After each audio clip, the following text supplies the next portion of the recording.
It's Monday, August 17th. Today on your Morning Atlantic, new Churchill Falls deal. Newfoundland and Quebec to make an energy security announcement later today. Your top news headlines just ahead. And helping future doctors. We'll find out how regular people are being hired to help medical students at the University of PEI. That conversation in our 7 o'clock hour. Plus, getting back to school ready. Lifestyle contributor Sherry French shares her essentials to get the kids prepared. All that and so much more coming up on the Monday edition of CTV's Your Morning Atlantic.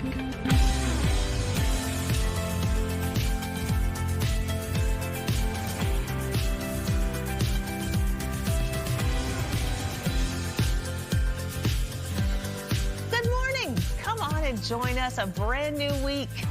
August 17th. Middle of August now. We're still there in the middle. It still counts as the middle. Does still count as the middle.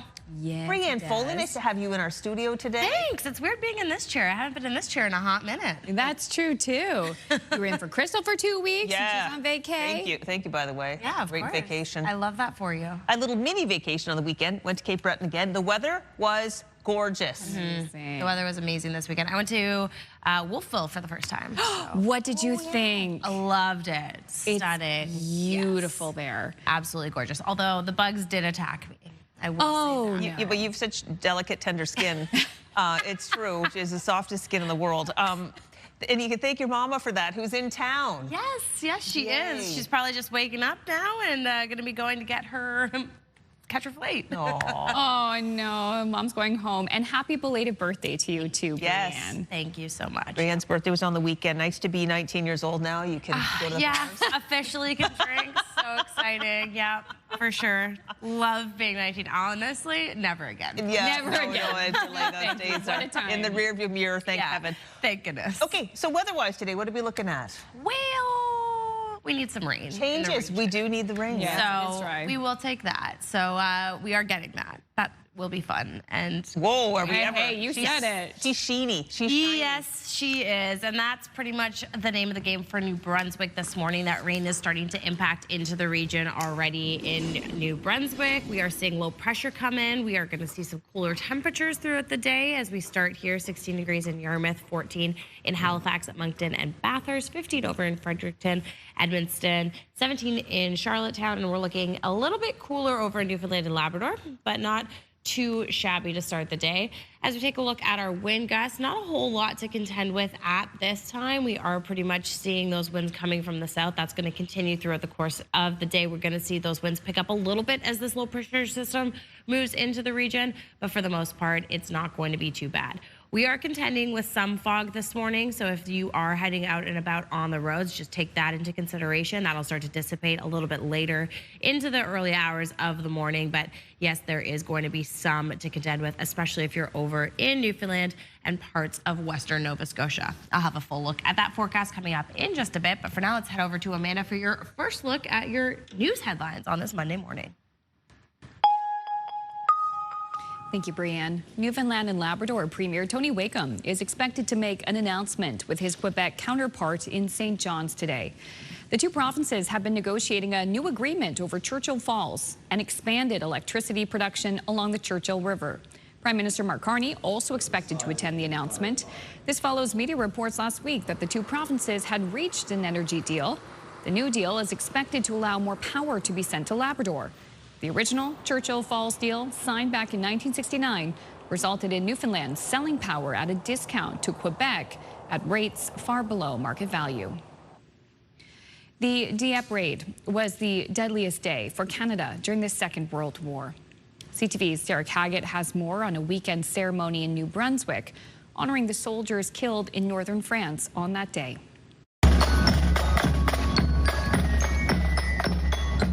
On August 19, 1942, close to 5,000 Canadian troops stormed the rocky beaches of Dieppe, France. Well over half never made it back to the boats. More than 900 Canadians were killed during Operation Jubilee, and another 2,000 were captured by German soldiers. Behind every number was a son, a brother, a husband, a father, and a friend whose sacrifice forever changed the lives of those left behind. Those men were honored at a ceremony in Dieppe Sunday afternoon to mark the 84th anniversary. The raid was an amphibious attack on Nazi-occupied France to test the strength of German coastal defenses. It's probably a trading ground. It's not really known, but it was sort of a disaster. The Dieppe was a disaster. We had a lot of deaths, a lot of prisoners. A lot of men didn't come home.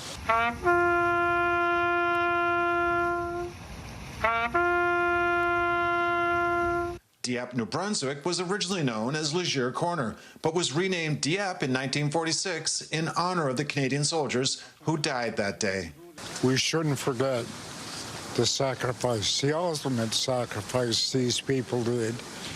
The 4 boys and my father were all veterans, all in. So it's in the blood. A dark day, a failure, but lessons were learned that were used 2 years later during the successful Normandy landings on D-Day. Derek Haggett, CTV News, Dieppe. Thank you, Derek. And Maritimers gathered over the weekend to celebrate National Acadian Day. There was a special event held in West Chesapeake to mark the occasion, celebrating the museum's 30th anniversary. CTV's Mike Lamb was there.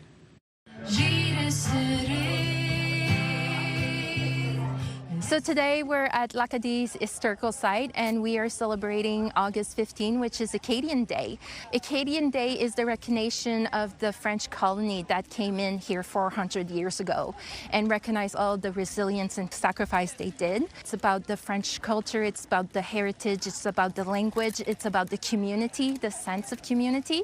And that's what Acadian Day, it's us sharing this special day that was recognized by the government, Acadian Day, and to share our knowledge and our passion for who we are and where we come from. We're just having festivity all day, so basically we have some music, we have some demonstration of some old-fashioned things like taffy making, butter churning, rug hooking, hat sewing, and then we're finishing the day at 3:45 with our tintamarre, so everybody's grabbing their instrument, and then we acquired the church that we're transforming into an Acadian Center, and at 4 we're going to be ringing the bell so the people know that the Acadian are here and proud.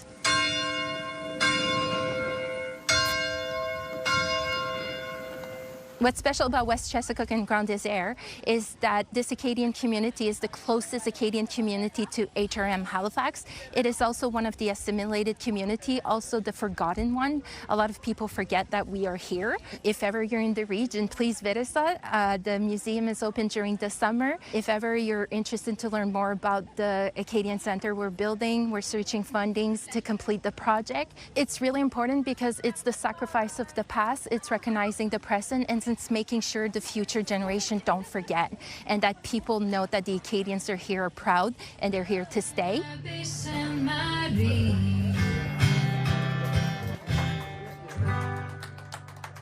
Oh, I'll definitely be checking that out. They had me at taffy making.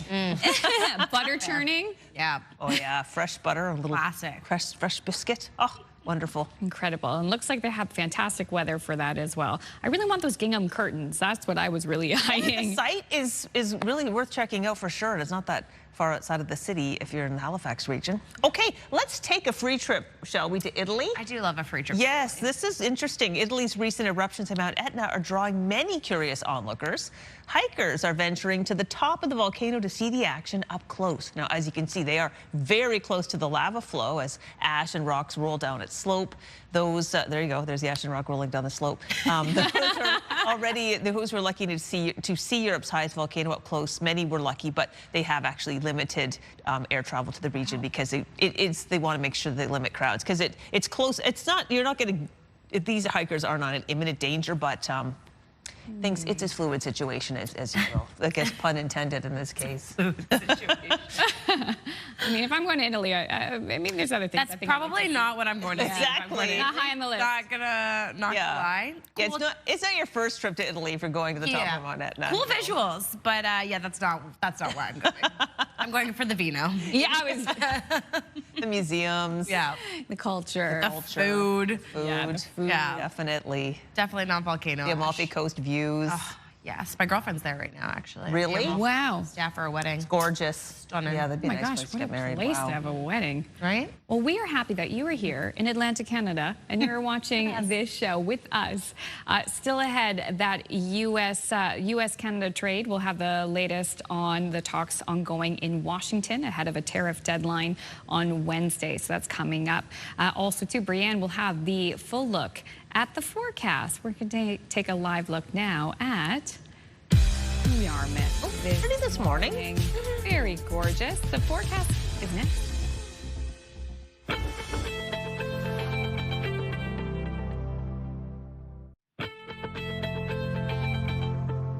Good morning, Moncton. 6:13 on this Monday, August 17th. And not a bad start to the day. We are going to see some increasing cloud cover and some rain coming into the region. So that is what we are going to have on the docket for today. Weather is brought to you by Cummins Trusted Home Standby Generators. Taking a look here at our current temperatures.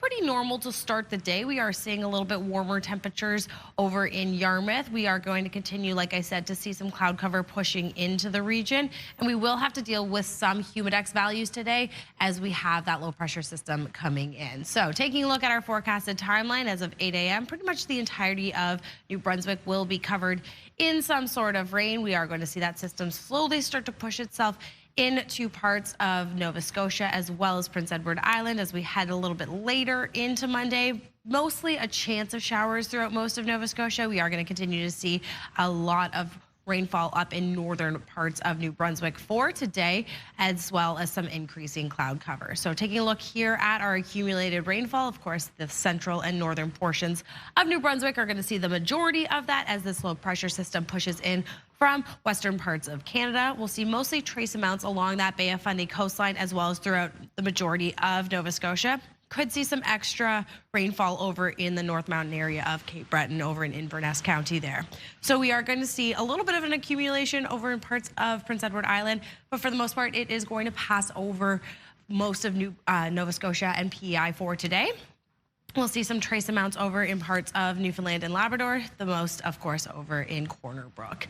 So as we take a look at our wind gusts, we will see an increase in wind gusts throughout the course of today as this low pressure system moves in, mostly coming from the south, though a little bit of those southwesterly winds hitting into Fredericton, Charlottetown, and Bathurst, and those will start to taper off as we head later into the evening as this low pressure system moves itself out of the region. And then into Tuesday, we will see some more rain coming through, so we'll see those winds switch directions a little bit, but mostly coming from the south. Taking a look here at our forecast for today, temperatures ranging between 19 and 21 for New Brunswick. Could see some thunderstorms, especially in the northern portion of New Brunswick. Over on Prince Edward Island, a chance of showers. Temperatures ranging between 19 and 22. Over in eastern parts of Nova Scotia and Cape Breton, we'll see some sunshine as well as some more showers coming through. And then, yes, a chance of showers for western parts of Nova Scotia, although it's about a 30% chance for today. Taking a look here at our forecast in Newfoundland and Labrador, showers and a mix of sun and cloud. We'll head things over to Amanda for your look at national and international headlines now. Thank you so much, Brianne. Now let's head to weather in Hawaii, where parts of the Big Island were drenched by more than 1,000 millimeters of rain from Hurricane Lala. Had a little anxiety last night. I was thinking about the ocean coming through, breaking my house down, and washing us out to the ocean, washing us out to sea. Lala passed the Big Island's southern tip without making landfall, but its heavy rains and strong winds swept buildings off their foundations and knocked out power to more than 200,000 homes and businesses. Lala has now weakened to a tropical storm, but forecasters warn it could strengthen back into a hurricane later in the week. Sad news this morning from Hollywood. Hayden Panettiere, the actor who went from hero's cheerleader to country stardom on Nashville, has died.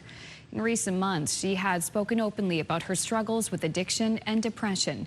ABC's Rena Roy has more.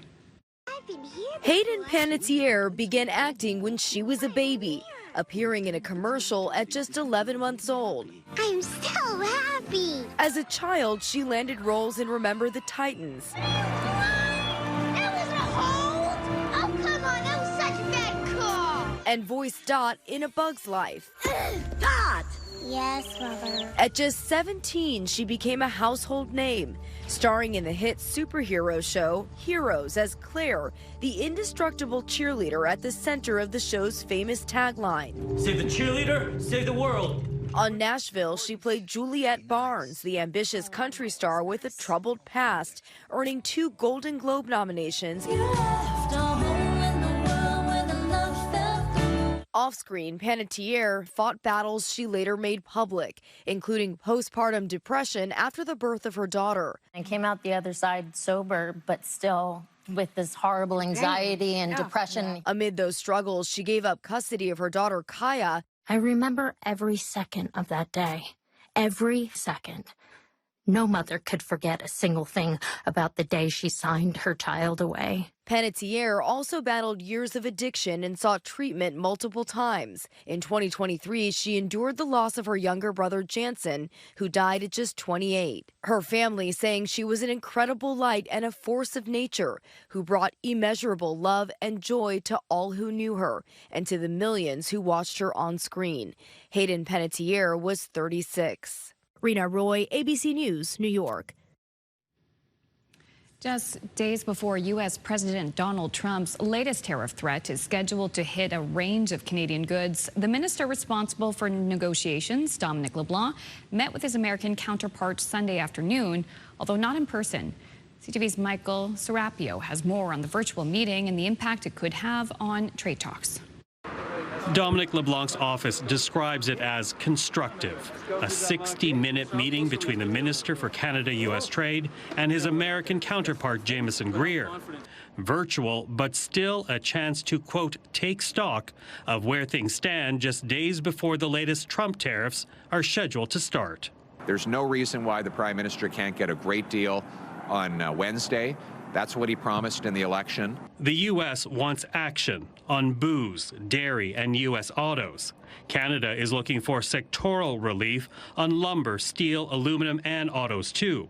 But despite Sunday's meeting, sources believe the two sides are still far apart. It's because of Donald Trump. He likes his tariffs. He hasn't been looking to remove them. Brian Clow led the Canada-U.S. relations file for Justin Trudeau. And he says for Canadian negotiators, the goal is not zero tariffs, but lower tariffs. Get the best deal compared to any country in the world. But if no deal is reached, the U.S. is promising to impose tariffs of 50% on billions of dollars of Canadian exports come Wednesday. I think that many Canadians, while they would like to continue to maintain the elbows up, would not appreciate what that actually means. The U.S. trade rep warns Canada against imposing any kind of counter tariff if the new U.S. levies come through. But this member of the Prime Minister's Advisory Council says Canada should not be afraid of fighting back because counter tariffs and the booze boycott had, she says, an effect. These are the things that got us to a place to be able to now use that leverage to get a better deal. Now, sources say it's a good sign the U.S. trade rep carved out time for today's meeting. Jameson Greer walking away from his own birthday celebrations with loved ones, but that's still no guarantee the new Trump tariffs can be avoided. Heather. CTV's Michael Serapio reporting. Another break here on Your Morning Atlantic. When we return, we will have your Monday must-see moment from our colleagues at TSN. We'll be right back.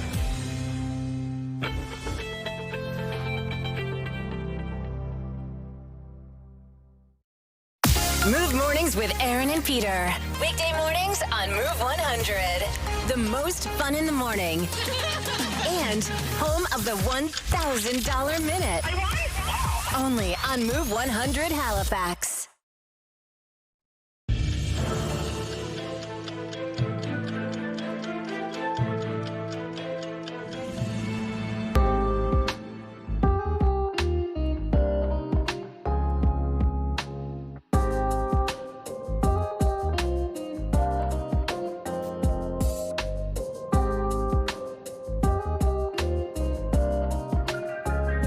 Been duking it out for most important person in Walkerville. Right? Walkerville is beautiful. It is. I was going to say, both of us know Windsor. Yeah, Walkerville is where all the beautiful old houses are. It's a lovely historic area, but yeah, we digress. We digress. It is 6:25 and time to check in with our friends at TSN Sports Center for today's must-see moment. Hello, Team Matt Scooby in the Sports Center newsroom with your must-see moment from Sunday. For it, we head to Memphis in the final round of the FedEx St. Jude Championship. That's where Scotty Scheffler putting on a clinic. Putting clinic at that, too. 6-hole Sunday, 20-foot birdie try. Gonna drain it. Drops side door. Won by a season-best 8 strokes. Never really challenged. His final round masterpiece earns him his 21st PGA Tour victory and earns him the must-see moment from Sunday. On TSN tonight, we have Major League Baseball action for you. The Tigers taking on the Pirates. Coverage gets underway at 6 p.m. Central. That's all for now from the Sports Center newsroom. Have a great day.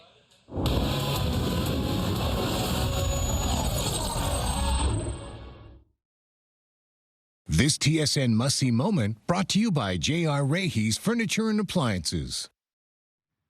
Well, taking a look here at our 3-day forecast for New Brunswick. Yeah, it's going to be a wet one over the next couple of days. So we are seeing showers come into the region, a risk of thunderstorms this afternoon. We are going to see those clear up a little bit overnight before a 60% chance of showers into Tuesday. And then sunshine peeking through at times on Wednesday, but some lingering showers do remain. Luckily, pretty warm temperatures throughout the start of the week. Over in Nova Scotia, much of the same, a mix of sun and cloud for some, but showers moving in, especially for western parts of Nova Scotia. Tuesday should see the entire province blanketed in some of that rain, and those are going to linger into Wednesday as well. Heading over onto the Gentle Island, we are going to see some sunshine throughout the course of the morning before we see some showers come in through on Wednesday. Tuesday, a risk of thunderstorms.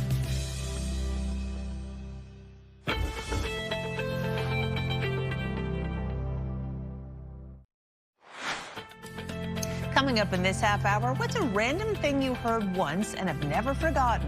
That's today's topic for the Move Morning Chat. That conversation coming up in about 15 minutes on Your Morning Atlantic.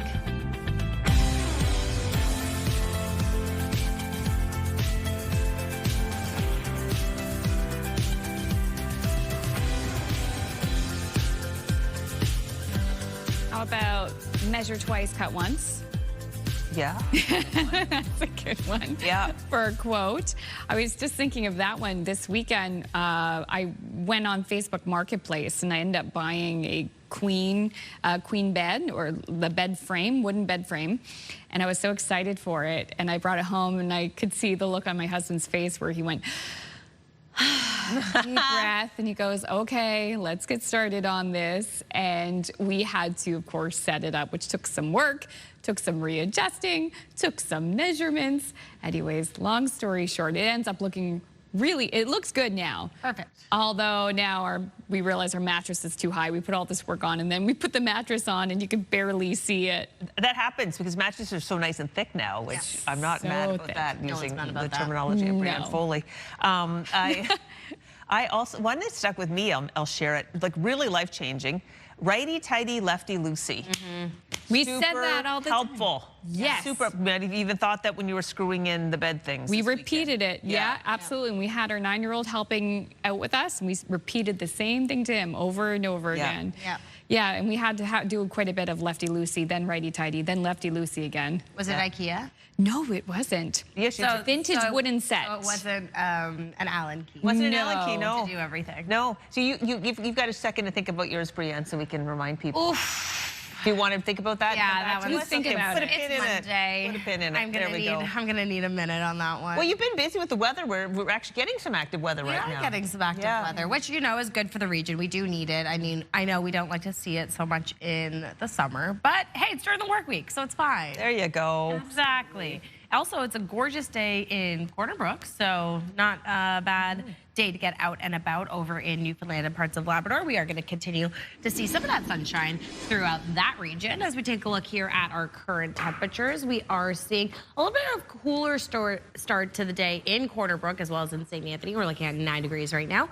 However, we're seeing things warm up a little bit. Yarmouth is seeing 16 to start the day, 17 in Charlottetown. We're looking at 15 in St. John and Fredericton, 13 in Happy Valley, Goose Bay. Now, as we take a look at our current winds, we are pretty much seeing low winds at this time. We will start to see those pick up, especially along that Bay of Fundy coastline and through parts of New Brunswick for today as a low pressure system moves into the region. As you can see in Grand Manan, we are seeing wind gusts up to 28 kilometers per hour.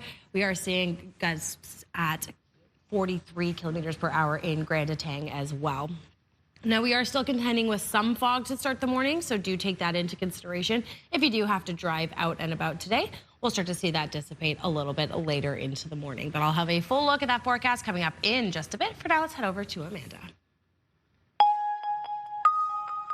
Thank you, Brienne. Newfoundland and Labrador Premier Tony Wakeham is expected to make an announcement with his Quebec counterpart in St. John's today. The two provinces have been negotiating a new agreement over Churchill Falls and expanded electricity production along the Churchill River. Prime Minister Mark Carney is also expected to attend the announcement. This follows media reports last week that the two provinces had reached an energy deal. The new deal is expected to allow more power to be sent to Labrador. The original Churchill Falls deal, signed in 1969, resulted in Newfoundland selling power at a discount to Quebec at rates far below market value. Canada-U.S. Trade Minister and Beauséjour MP Dominic LeBlanc and U.S. Trade Representative Jameson Greer are continuing negotiations as the clock ticks down to a new round of American tariffs set to take effect. U.S. President Donald Trump has ordered 50% levies on a range of Canadian goods starting on Wednesday. Washington says the move is tied to Canadian trade measures, including provincial bans on U.S. liquor. The two held a virtual meeting Sunday that Canadian officials described as constructive. Alcohol has become a major sticking point in the Canada-U.S. trade talks. As provinces pulled American booze off store shelves, it opened the door for better interprovincial sales. But as CTV's Paul Hollingsworth reports, some brewers say they are still waiting to see the benefits. A sunny summer day in Halifax has huge crowds trying to quench their thirst and swarms of people sampling hundreds of locally made craft beers and other alcoholic beverages. It's just more branding exercise. This event comes almost a month after 9 Canadian premiers signed off on removing interprovincial barriers on alcohol sales. It's always good to have new sales channels. But Andrew Tanner doesn't expect his brews to see a sales boost. If you look at Ontario, the LCBO, it doesn't have any extra shelf space to give to Nova Scotia products. The move to loosen interprovincial trade barriers hasn't resulted in much benefit yet, and the financial pressure points on the microbrewing industry are mounting. Beer cans are now more expensive than ever because of the 50% U.S. tariff on aluminum. That's just, more pain that either we have to absorb or pass on to the consumers. As gas and diesel prices skyrocket, shipping costs have also escalated. The federal government has paused the fuel excise tax until September 7th. Extending the exemption longer would go a long way towards improving this brewery's bottom line. For a brewery our size, it's a substantial amount of money that we save. At a time when there are tariffs and shipping pressures on the microbrewery industry, an event like this allows independent operators to promote their product and attract new customers. So they can come here, they can try what they like, and then maybe we get some customers out of that. Thousands are trying beer, ciders, and seltzers for the first time. This is a great way to see what else is out there. And participating in a massive buy local showcase of Nova Scotia-made alcohol products. I consider it one large demo. People get to try it before they buy it. They like it, they go to the local liquor store. And in the process, support an industry that is facing increasing shipping costs and trade barriers. Paul Hollingsworth, CTV News, Halifax. Thank you, Paul. A ceremony was held in southeastern New Brunswick yesterday to pay tribute to the Canadians who took part in the Dieppe raid in the Second World War. Close to 5,000 Canadian troops stormed the rocky beach of Dieppe, France on August 19, 1942, and more than 900 were killed. The ceremony in Dieppe, New Brunswick on Sunday marked the 84th anniversary of the raid. It was attended by roughly 100 people. Finally, HMCS Charlottetown is coming home. The Canadian Armed Forces are holding a homecoming ceremony this morning for the frigate in Halifax. HMCS Charlottetown departed back in February. The vessel was working to promote peace and stability in the Indo-Pacific region. It's also helping to enforce UN sanctions on North Korea as well. So welcome back, HMCS Charlottetown. It was a little cold when she left. Little cold when she left in February. Different conditions for when it will arrive. My dad served on HMCS Charlottetown, so I've been there on that jetty saying goodbye to a loved one and there to welcome them back. And let me tell you, that is emotional for people on the jetty, on the ship, all around. So I'm just, if you're reuniting with your family today, I'm just wishing you all the best. Yeah, for sure. And the weather from that send-off shows us just how much time has passed. They've been separated for a long time. A long time. Well, this is a family of sorts. It's a family of elephants. Oh, okay. Now, they live in China, and they're quite well known. They're expanding, though, which is good news. The wild Asian elephant herd, known as the short-nosed family, got global attention a few years ago for a 17-month-long trek across southwest China. Aren't they beautiful? Wow. At that time, it had 15 members. Now there are 22. So officials say the expansion is a sign that the herd is thriving, and they say elephants never forget, which leads us to our Move Morning Chat. Oh, that is a good transition there, Crystal. Yeah, we were talking for our Move Morning Chat today. We really want to hear from you. If you haven't sent us a text, what are you waiting for? We would love to hear. 10400 is the number. So we're asking about what is a random thing you heard once and you never forgot it. Maybe it's a tip about something. Maybe it's cleaning. Maybe it's a quote that inspires you. We will have that conversation in just a few moments. It's 6:39.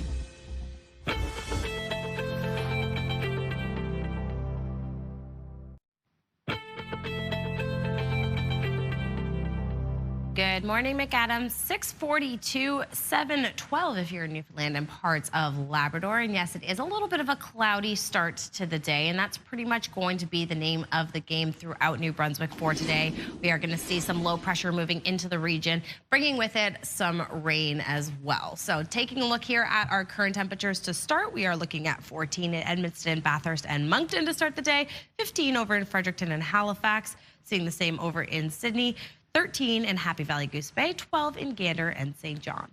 Now, this low pressure system that I'm talking about is going to be impacting into most of New Brunswick throughout the course of this morning. We are going to see some scattered showers along that Bay of Fundy coastline in Nova Scotia, and then we'll start to see some of that rain coming through in western parts of Nova Scotia, as well as in central and eastern parts over on Prince Edward Island as well, and a few scattered showers heading over this evening into parts of Newfoundland and Labrador. So this low pressure system is going to hang around throughout the majority of the day through northern parts of New Brunswick. We're again going to see more scattered showers through Prince Edward Island as well as into Nova Scotia. The majority of that rainfall, of course, is coming through central parts as well as northern parts where the rain is going to be hanging around for the most part of today. And then we'll start to see a little bit of an accumulation over in parts of Newfoundland as well for today. Watching our wind gusts, we are going to see those increase as we head throughout the day. Of course, with that low pressure system pushing in, we'll see mostly southerly winds, a little bit southwest in the Edmundston Bathurst area, as well as over in Fredericton and Corner Brook. Then we start to see them taper down a little bit into the evening before we start to see another increase in gusting winds, a little bit of a change of direction as well as we are dealing with some wind changes as we head throughout the day. Now, taking a look here at our forecast for today, we are going to see a range between 19 and 21 degrees. Again, lightning and thunderstorms are possible up in northern parts of New Brunswick as well as through central portions. A little bit cooler along that Bay of Fundy coastline for today. As we head over onto Prince Edward Island, we're seeing a range between 22 and 19. Of course, we're going to see the most saturation through Tignish and Summerside, a few scattered showers through Charlottetown and Surrey. As we head over onto Cape Breton Island, we should see mostly sunny skies for today. Into eastern parts of Nova Scotia, we will see a few scattered showers hanging around in the later afternoon. And we are going to see the majority of those showers over in the Yarmouth-Digby area. And we could still see some of those scattered showers through central parts of Nova Scotia as well. Heading over to Labrador and Newfoundland, we'll see mostly sunny skies to start the day. Then that low pressure system pushes into Labrador, so that's going to see the majority of the rainfall there. And we are going to see some rain coming through for Corner Brook as well, although not too bad sunny conditions over in Gander. Time now to check in with the Move Morning Chat.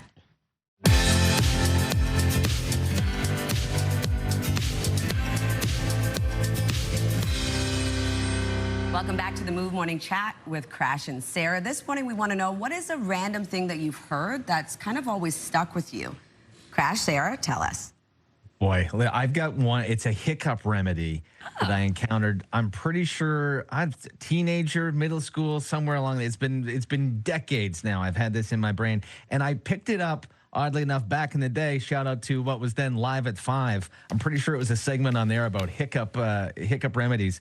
So you take, if you've ever got the hiccups and you go, nothing's working, take a glass, you put a spoon in it upside down, press the ball point of the spoon to your head, and take a sip and drink the water out of there to your temple. Works every time. Every time. I don't know why that stuck with me. I tried it once. It worked. And that's every time anybody is like, oh, I got the hiccups. I'm like, oh, do this. And you feel weird doing it. And maybe that's the whole thing. Is like you just feel weird. You're focusing. But it works every time, I swear. Interesting. I have to find that for the why. archives. Yeah, I don't even know why that sticks with me, but that's where I picked it up somewhere. It's one of those things, random things you hear once and it just sticks with you forever. My boyfriend annually mentions a phrase. It's sometimes maybe a phrase, right? Like we got a text from a listener this morning who said a phrase that stuck with them growing up was hurry up and take your time. Doesn't even know where she heard it. It's just always stuck with her. And one of those things for my boyfriend that I taught him, I don't even remember him teaching him this. Annually, he'll mention to me, you're the one who taught me that it's, oh my gosh, see, I don't even remember the phrase. Play it by ear? Play it by ear versus year. And I'm like, dude, I even still have to Google which one it even is. He's like, you taught me that. Okay, I'm glad it stuck with you. I don't even remember having that conversation. It's good for you. Taught him something. Yeah. That's really good. Oh my goodness. I'm like blanking right now. I can't think of one. Okay, well then while you think of it, I'll share mine. And my husband taught me this one. You know when you've had too much delicious icy food, you get a brain freeze? Yeah. It's because the palate, like the top of your mouth, it's the nerves there. I don't know if that's a technical term. They're too cold. So what you do is you take your thumb and you push it to the roof of your mouth. That's gonna warm it up and that's gonna help you recover from the brain freeze faster. Same thing as Crash says. Looks a little weird when you do it, but it gets the job done. And it does. Oh, there's nothing worse than a brain freeze. I get them every time. My wife has never had one, if you can believe it. Really? Wow. I don't know. She can. It's like a party trick. To be honest. So keep eating that ice cream. You're gonna get it. Exactly. Oh my goodness. So my mind's blanking, so we're gonna have to throw it to the viewers. We'll give you time to think. Yeah, I'm gonna have to think of it She later needs in to the learn show. something. One of these is going to stick with you, Latavia, and you're going to remember. I'm gonna try that spoon trick. I always get the hiccups. Oh, There you yeah. go. No good at all. So, yeah, we're throwing the question to you there at home. We want to know about a random thing you heard once and you've just never forgotten. Or maybe you've briefly forgotten it, but you're going to remember in a few minutes. Yeah, like me. You can send us a text at 10400. We'd love to hear what you have to say, and we'll share your text messages a little later. The #1 morning show in Halifax. Turk, Megan, and Amateur Alex. And home to the biggest artists. Halifax's #1 hit music station. 101.3 Virgin Radio.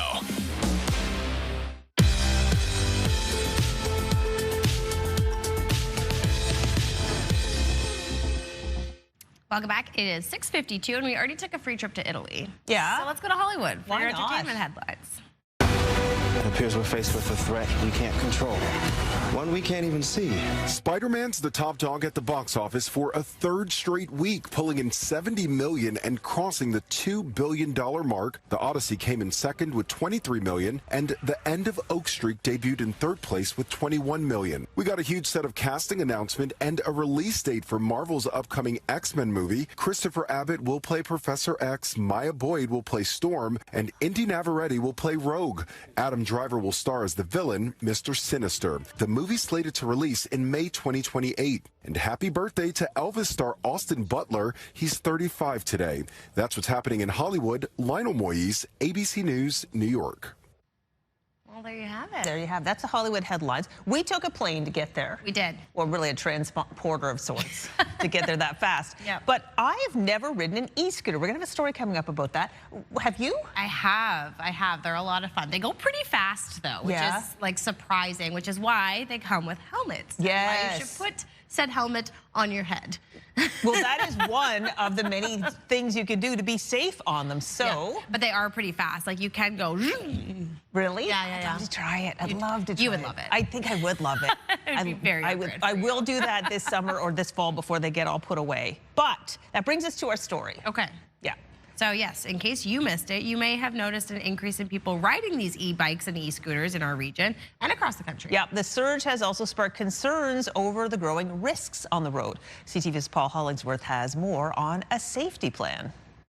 A quick e-scooter ride in downtown Halifax cost Chris Milligan only $5. It's a hot day, and it's nicer to ride this than to be walking. As e-scooters and e-bikes increase in popularity, so do the number of deaths, injuries, and traffic violations. Last year, the Canadian Institute for Health Information reported almost 500 e-scooter hospitalizations from 2023 to 2024. Prior to launching a recent 2-week traffic safety enforcement campaign, Toronto police issued 447 tickets and warnings for e-scooter and e-bike violations. Last week, Nova Scotia announced children under the age of 14 will be banned from riding e-bikes as of this fall, an age restriction that was already in place for the past 4 years for Nova Scotia e-scooter users. I've got kids that are in that age range, and I think 14 is probably the right age. City Councillor Sean Cleary hears complaints about e-scooters from seniors. Largely it's around young people riding on sidewalks very fast and not paying attention to who's around them.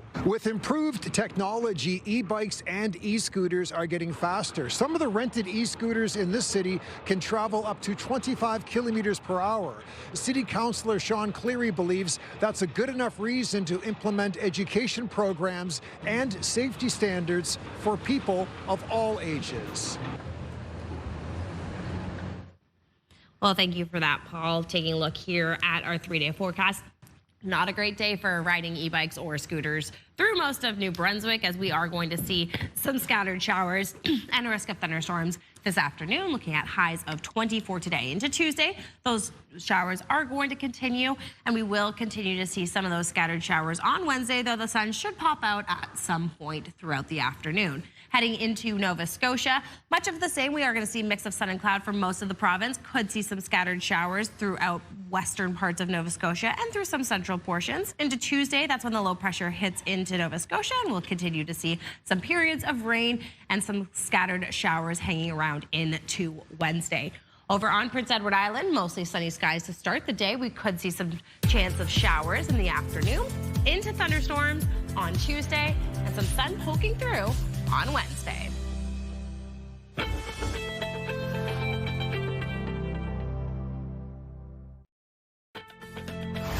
It's Monday, August 17th. Today on Your Morning Atlantic, a new Churchill Falls deal, Newfoundland and Quebec, to make an energy security announcement later today with the Prime Minister. Your top news headlines just ahead.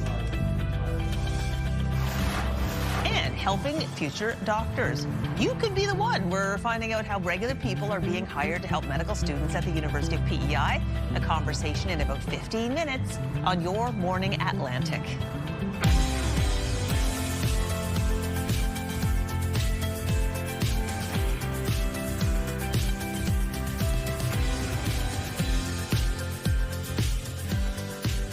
Hey, good morning, Atlantic Canada. It is 7 o'clock, 7:30 if you're in Newfoundland and parts of Labrador, and it is Monday, August 17th already. It sure is. I know time she's flying. Gotta, as they say, pump the brakes on summer. Enjoy every second of it. It's true. It's true. I am seeing a lot of, I know the back to school is there, but also the dorm room setups. Yes. Right? Although they're so much better than when we went to school. Yeah. So much. What is there? Yeah. No. Yeah. What was it? What is it with? Parents buying all this nice stuff that I would have loved to have? Like never, yeah. No, ours, for me, and maybe you can relate, it was going down to that poster sale they always had and maybe like buying a new poster. It was, yeah. Oh like my God. It was like, yeah, bring your stuff from home and good luck to maybe you. get a poster. I remember carrying an ironing board because we didn't have a car, like ridiculously far.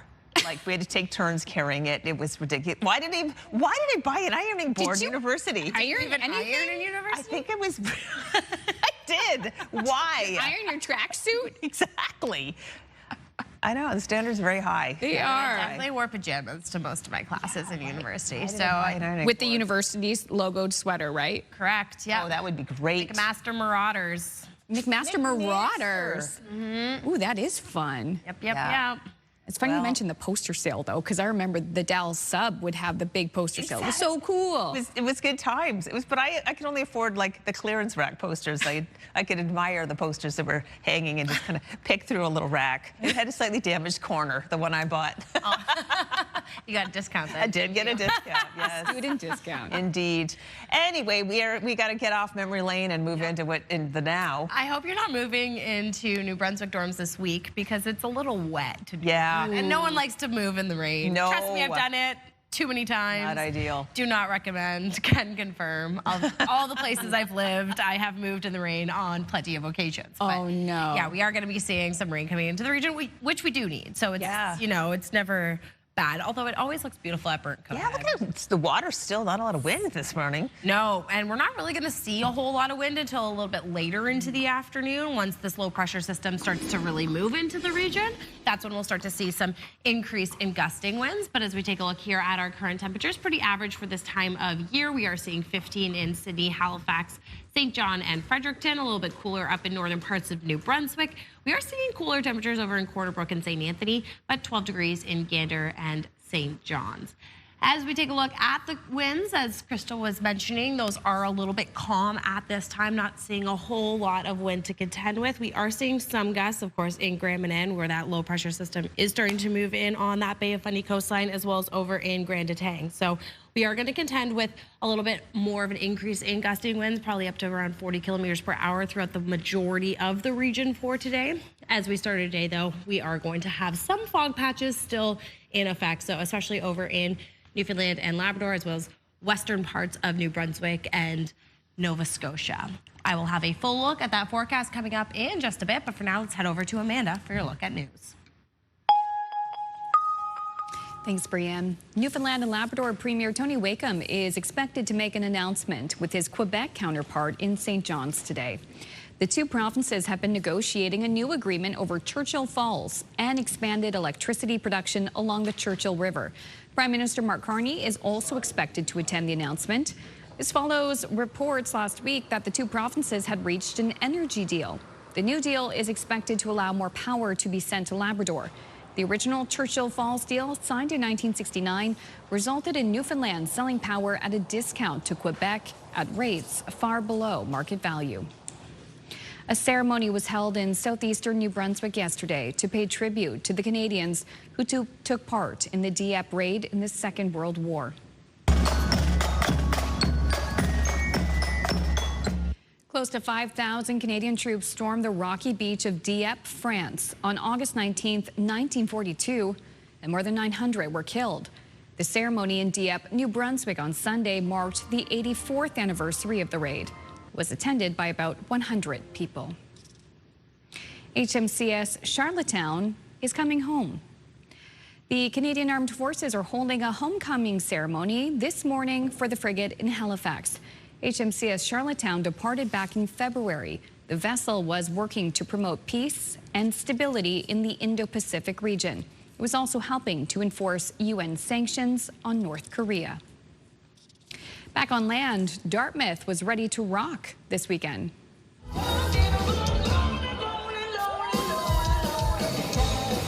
The band Titan was one of many who took part in Rock the Harbor over the course of 3 days at Alderney Landing. The classic rock music festival brought thousands of people together. Rock the Harbor has become a summer tradition for classic rock fans. Plenty of stars took the stage, including Lee Aaron Sunday night. Like, we love the East Coast, just the warmth of the people. It's funny because the guy that picked us up at the airport, we were joking, he said, we do it maritime style. And I was like, you know, there's just a real beautiful vibe here. And you can see more of our exclusive video with Canada's medal queen, Lee Aaron, tonight on CTV News at 5. So stay tuned for that. Town criers aren't exactly a thing of the past, but they're certainly not commonplace anymore either. One New Brunswick town has a new crier, and she has a huge opportunity waiting for her. CTV's Derek Haggett explains.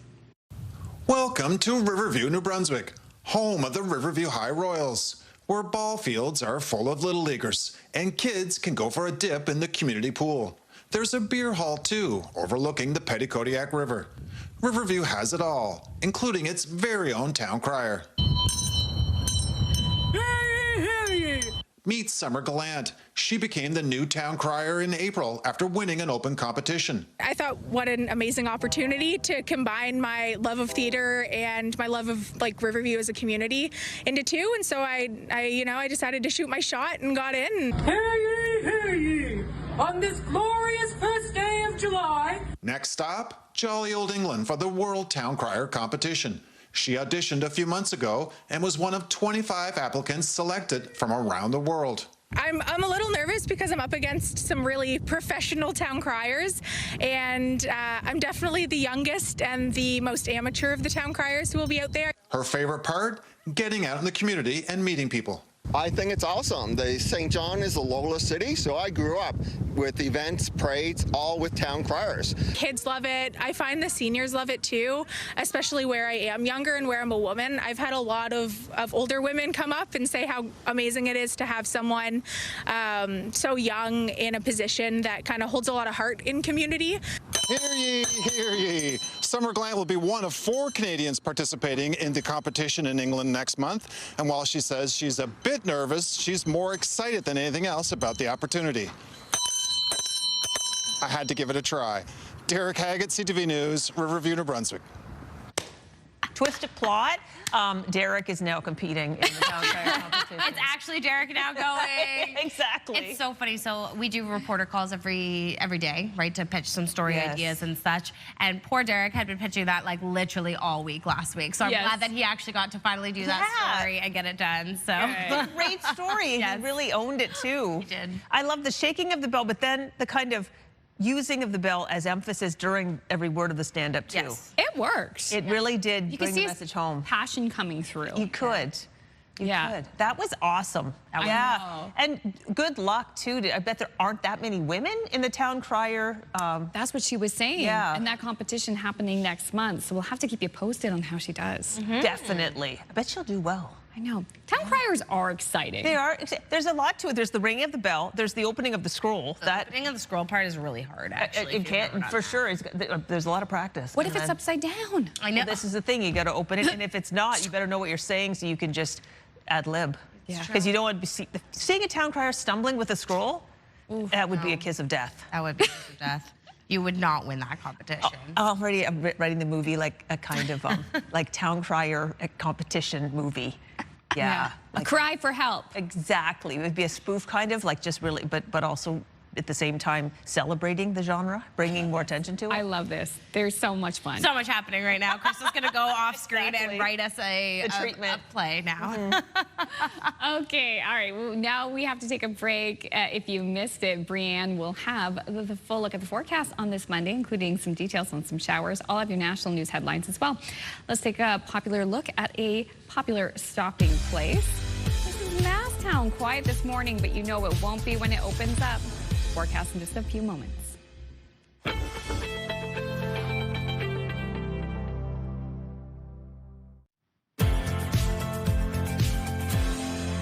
Good morning, Charlottetown. It is cusping on 7:13, 7:43 if you're in Newfoundland and parts of Labrador. A little bit of a cloudy start to the day, and that's pretty much going to be the name of the game across the board. We are going to see some sun popping through at parts of today, but mostly we are going to see some cloudier conditions and some rain moving into the region. Of course, weather is brought to you by Cummins Trusted Home Standby Generators. Taking a look here at our current temperatures, we are seeing 15 degrees in Fredericton, St. John, Halifax, and Bathurst to start the day. A little bit cooler in Edmundston and Moncton. We are seeing 17 to start the day in Yarmouth and Charlottetown. 12 over in Labrador City. We are increasing to 13 in Gander and 11 in Corner Brook and St. Anthony's. Now, I did say that rain is coming through. Of course, this low pressure system is pushing in from western parts of Canada, going to be impacting mostly into New Brunswick for today. We are going to see some scattered showers through parts of Nova Scotia, as well as over into Prince Edward Island, Newfoundland and Labrador. But for the most part, the majority of that rainfall is going to be through that central and northern portion of New Brunswick for today. And we are going to see some increasing cloud cover through the rest of Atlantic Canada. Now, taking a look here, of course, like I said, that accumulation of rain is going to be mostly in central portions. 30 millimeters of rain is expected in the Woodstock area. We could see 10 to 20 in Miramichi. 10 to 20 in Bathurst as well as Campbellton. And we'll see mostly just trace amounts, a little bit more over in Labrador City as that system impacts into there. We are going to see an increase in gusting winds throughout the day, mostly coming from the southwest. We'll see the majority of those winds gusting pretty much across central parts of New Brunswick into Prince Edward Island. Those will continue pushing into Newfoundland and Labrador as well as Cape Breton before things taper off a little bit later into the evening over in parts of New Brunswick. So taking a look at our forecast for today, we are going to see temperatures ranging between 18 and 22. Again, the majority of that rainfall up in northern parts and central parts of New Brunswick. Could see some thunderstorms in the afternoon as well.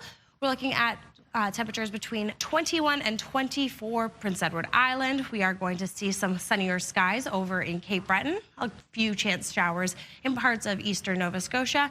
And we are going to see a chance of showers, especially along that Bay of Fundy coastline for western parts of Nova Scotia, a few scattered showers over in central parts as well. And as we take a look here at Newfoundland and Labrador, mostly sunny skies for Labrador today. We will see a few showers coming through for Labrador City. However, nice sunny conditions in St. John's.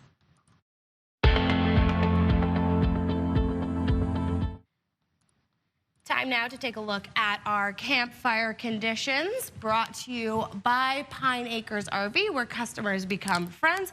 Burning is currently allowed throughout New Brunswick through most of the region. However, we are only seeing allowed between 8 p.m. and 8 a.m. in the Fredericton and McAdam area.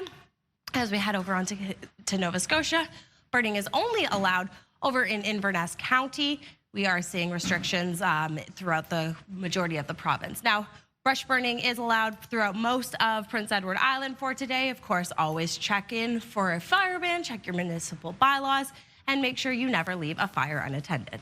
Time now to head over to Amanda for your look at international and national news headlines.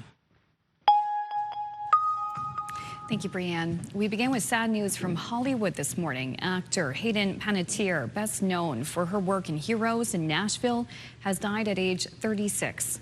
Her father announced her death on Sunday, remembering her as a bright and loving presence who brought joy to her family and fans. No cause of death has been disclosed. She previously spoke publicly about her battles with addiction and depression and detailed her experiences in a memoir released this year. Just days before U.S. President Donald Trump's latest tariff threat is scheduled to hit a range of Canadian goods, the minister responsible for negotiations, Dominic LeBlanc, met with his American counterpart Sunday afternoon, although not in person. CTV's Michael Serapio has more on the virtual meeting and the impact it could have on trade talks. A weekend in Washington and a virtual meeting this Sunday between the Minister for Canada-U.S. Trade, Dominic LeBlanc, and his U.S. counterpart, Trade Representative Jamieson Greer. There's no reason why the Prime Minister can't get a great deal on Wednesday. That's what he promised in the election. U.S. negotiators want action on booze, dairy, and U.S. autos. Canada looking for sectoral relief for lumber, steel, aluminum, and autos too. But according to sources, the two sides are still far apart. It's because of Donald Trump. He likes his tariffs. He hasn't been looking to remove them. Brian Clow led the Canada-U.S. relations file for Justin Trudeau. And he says for Canadian negotiators, the goal is not zero tariffs, but lower tariffs. Get the best deal compared to any country in the world. But if no deal is reached, the U.S. is promising to impose punitive tariffs of 50% on billions of dollars of Canadian exports. I think that many Canadians, while they would like to continue to maintain the elbows up, would not appreciate what that actually means. The U.S. trade rep warns Canada against imposing any kind of counter tariff if new U.S. tariffs come through. But this member of the Prime Minister's Advisory Council says Canada should not be afraid of fighting back, because counter tariffs and the booze boycott has, she says, an effect. These are the things that got us to a place to be able to now use that leverage to get a better deal. Now, whether a better deal can be reached by August 19 is yet to be seen, but today's virtual meeting can be seen as a positive sign, and that's because Jamieson Greer did carve out time to make it happen, walking away from his own birthday celebrations with loved ones. Still, as we heard from Canadian officials, there is still work to be done. Michael Serapio, CTV News, Ottawa. Thank you, Michael. Another break here on Your Morning Atlantic. When we return, we'll head over to Charlottetown to get details on how you can support future doctors in the region. That's coming up next.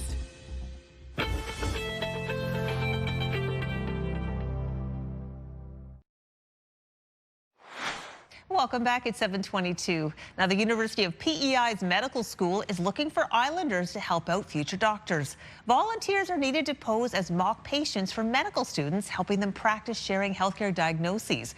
Here to tell us more about the training is the manager of UPEI's Standardized Patient Program, Rob Squire. Good morning, Rob. Morning. How are you? I'm great this morning. Super excited to hear about this initiative. What is a standardized patient? That's a great question. So a standardized patient, in essence, is someone who has been hired and trained, like you said, to pretend to be a patient. So they learn a role for a certain simulation, and it gives the learners an opportunity, healthcare learners an opportunity to practice their skills, whether that be physical exam skills or whether it be communication skills. Interesting.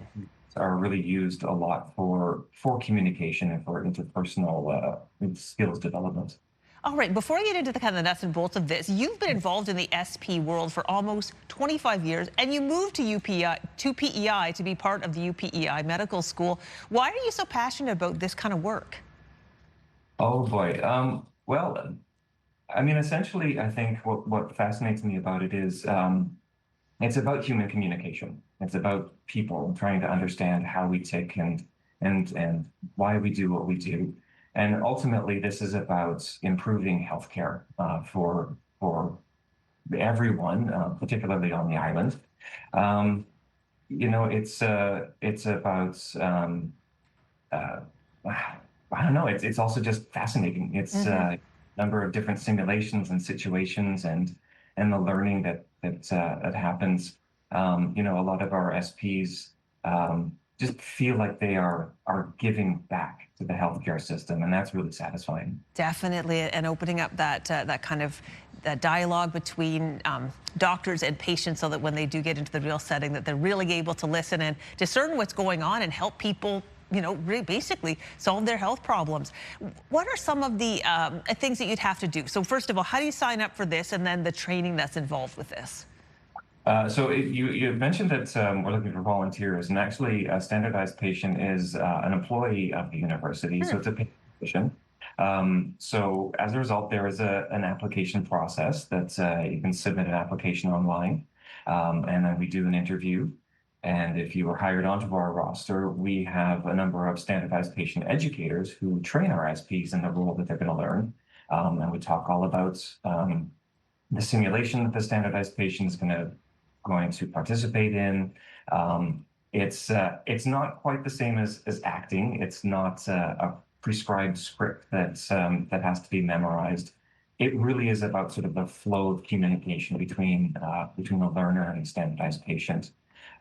So our SP educators help the SPs go through that information, practice a little bit before they go in to see the learner. Fantastic. Now, we're pretty much out of time, Rob, but what the sort of person you're looking for to become an SP is my question to end. So the work can be pretty sporadic. So somebody with a flexible schedule, particularly during the week, is good. But essentially, you know, somebody who has a curiosity in people, has a passion for learning and education, and someone who has a drive to want to help the healthcare system on PEI and help improve the situation. Well, it sounds like a fascinating opportunity for people. Thank you so much for your time this morning. You're very welcome. All right, we'll put more information about the SP program on our website. In the meantime, we'll turn our attention over to Brianne in the Weather Center. Thanks, Crystal. As we take a look here at your 3-day forecast for New Brunswick, yes, there is going to be some rain and some thunderstorms up in northern and central parts of the province. Into Tuesday, some lingering showers, and Wednesday could still see some of that rain hanging on. Over in Nova Scotia, we are seeing a chance of showers for today, a mix of sun and cloud for parts of Cape Breton. We are going to see more rain moving into the region into Tuesday, a high of 22. And Wednesday, those showers are going to linger a little bit as we see another high of 22. Over on Prince Edward Island, we are going to see mostly cloudy conditions, 30% chance of showers for today before those showers and thunderstorms move in on Tuesday.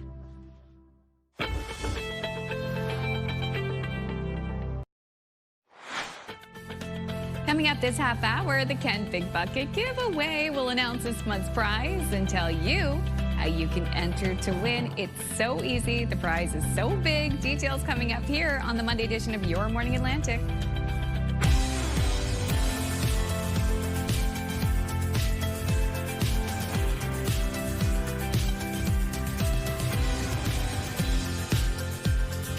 Welcome back.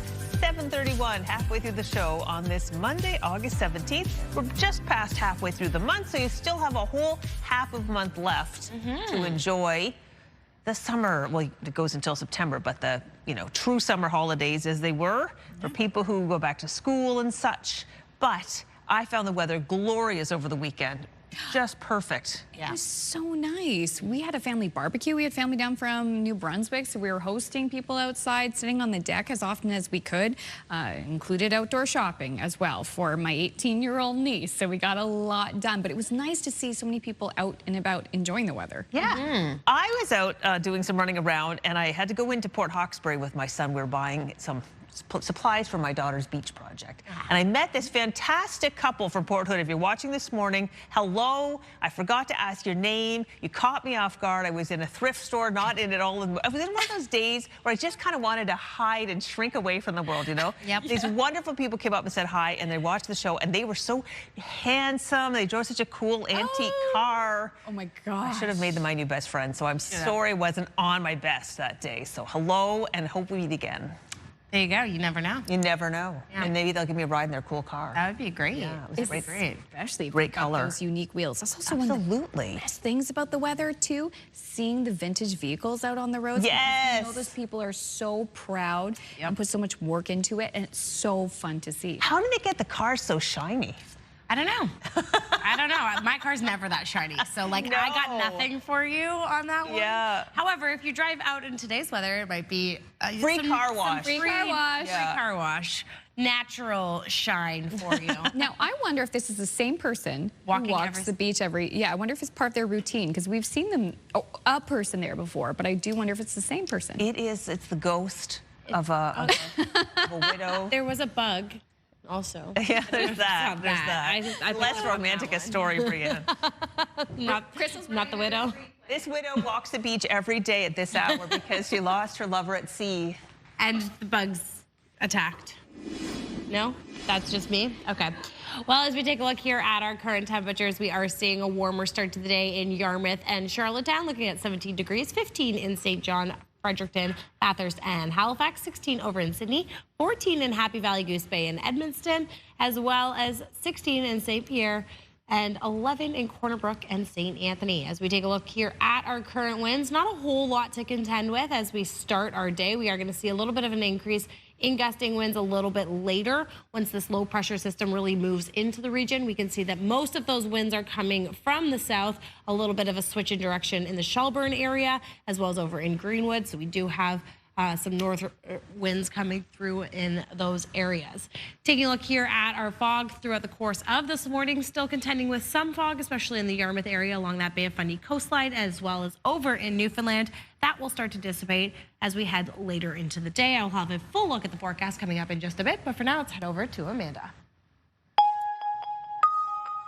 Thanks, Brianne. Newfoundland and Labrador Premier Tony Wakeham is expected to make an announcement with his Quebec counterpart in St. John's today.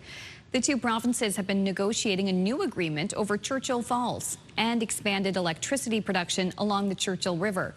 Prime Minister Mark Carney is also expected to attend the announcement. This follows media reports last week that the two provinces had reached an energy deal. The new deal is expected to allow more power to be sent to Labrador. The original Churchill Falls deal, signed in 1969, resulted in Newfoundland selling power at a discount to Quebec at rates far below market value. If you've looked outside and noticed some trees are shedding their leaves already, you're not alone. As CTV's Paul Hollingsworth reports, Nova Scotia's parched summer may be at the root of what's causing leaves to fall nearly 2 months ahead of schedule. So this one here has really lost more leaves. For the first time since Barry Walker bought this property 39 years ago, he's getting ready to rake leaves in the summer. I've never seen trees losing their leaves August. Walker believes recent cycles of hot, dry weather have inflicted serious damage on many trees in the Halifax area. A cold, dry winter, we're going to lose, physically lose trees. Retired Dalhousie University professor Peter Dunker specializes in tree research. I don't recall seeing this much leaf fall by August 15th. Dunker says the Norway maple trees being impacted are still mostly healthy with an abundance of foliage, but it's concerning to see so many dead leaves on the ground this early. I would put it down to heat at the same time as we're not getting enough soil moisture. Dunker is closely watching the weather patterns as this dry, hot August continues. I'm as concerned for the woodland trees around Nova Scotia as I am for the urban trees. Leaves are also falling early in other parts of Canada, not just Nova Scotia. CTV science and technology expert Dan Riskin points to the effects of climate change as an explanation. When the leaves have fallen in August, instead of waiting until the fall, you can see that and you can feel it. Riskin says changes in weather patterns can threaten the long-term existence of trees that have previously thrived in their ecosystem. What you're seeing is that the trees that are there now don't match the weather that's there now. If more extreme weather is on the way, these trees could endure added stress and wind up losing even more leaves earlier than normal. Paul Hollingsworth, CTV News, Halifax. Thank you, Paul. A ceremony was held in southeastern New Brunswick yesterday to pay tribute to the Canadians who took part in the Dieppe raid in the Second World War. Close to 5,000 Canadian troops stormed the rocky beach of Dieppe, France on August 19, 1942, and more than 900 were killed. The ceremony in Dieppe, New Brunswick on Sunday marked the 84th anniversary of the raid. It was attended by about 100 people. On the water, HMCS Charlottetown is returning home today. The Canadian Armed Forces are holding a homecoming ceremony later this morning for the frigate in Halifax. HMCS Charlottetown departed back on a cold February day. The vessel was working to promote peace and stability in the Indo-Pacific region. It was also helping to enforce UN sanctions on North Korea. Finally, hundreds of people gathered by the Halifax waterfront Sunday to take in the Flavors of India festival. The festival is a celebration of India's rich culture, featured music, dancing, traditions, and of course, lots of food. The one-day event was a family-friendly one and open to everyone. Indian community in Halifax is really growing, and we are all becoming a family, especially like having Canadians and Indians and Indo-Canadian cultural thing. We really love that. We selected this day because 15th August, India's Independence Day, and just to gather everyone at a place where they can network, they can build contacts, and they can grow together as a society.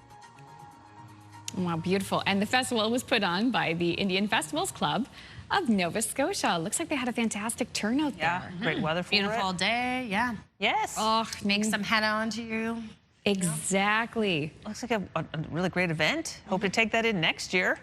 All right, big event coming up is the Big Swim at Aylesford Lake in support of Brigadoon Village. So it takes place on August 30th, organized by our friends at Give to Live. But another big swim took place recently in Germany. Okay. So a German extreme swimmer is aiming to swim 200 kilometers in 4 days for good cause. Apparently that she was able to do it. Her cause is swimming safety awareness for children, because get this, she says Germany has a huge problem with children no longer having the ability to learn to swim because of a lack of swimming pools and swimming instructors. So her name is Natalie Pohl, and she's been preparing for that swim she prepared for that swim for months. So good job. But you know, that's another reminder that if you have the opportunity, get those kids enrolled in swimming lessons, because it could be life-saving. Yeah, even though it's the Hunger Games to get them in. Exactly, for sure. Or you know what? If you don't know how to swim, never too late to learn. Never too late to learn. That's a good point, too. Never too late. It's a good idea just for education for parents as well, caregivers, everyone involved. There you go. We want to bring you back to the Move Morning Chat. If you haven't weighed in on this yet, we want to hear from you. Send us a text at 10400. It's easy peasy. We know the phone's nearby. What's a random thing you heard once and you never forgot it? Maybe it's a tip. Maybe it's an inspirational quote. Maybe it's just a weird fact. And you like to share it at parties.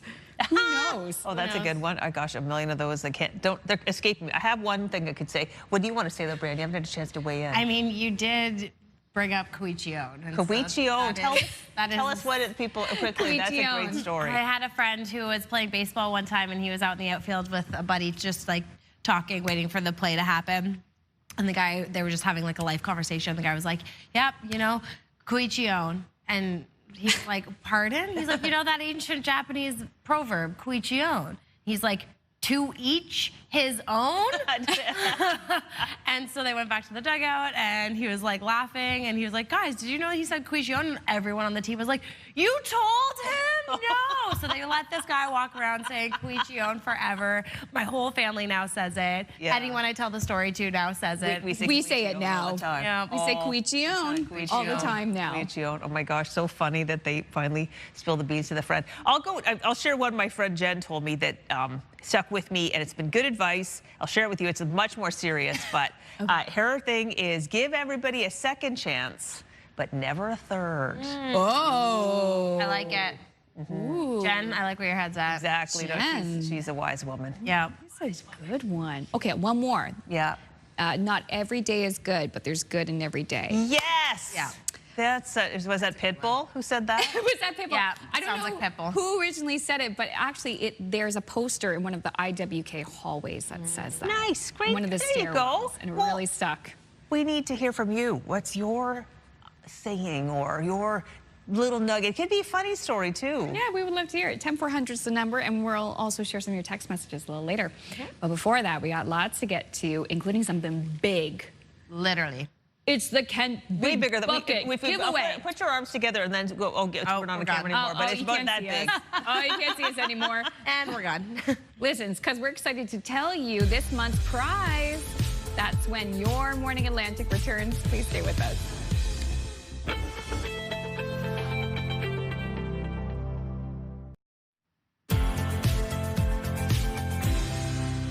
Good morning, Parsboro. 746. 8:16 if you are in Newfoundland and parts of Labrador. And yes, it is a little bit of a cloudier start to the day. We'll mostly see some cloudier skies in our region for today, especially in parts of New Brunswick where some low pressure is going to be moving in. Already started to move in this morning as we see some rain in the region. So taking a look here at our current temperatures, we're looking at 14 degrees right now in Edmundston, 15 in Fredericton, St. John, as well as in Halifax and Bathurst. We're looking at 14 in Happy Valley, Goose Bay, 11 in Quarterbrook and St. Anthony, 17 in Yarmouth and Charlottetown.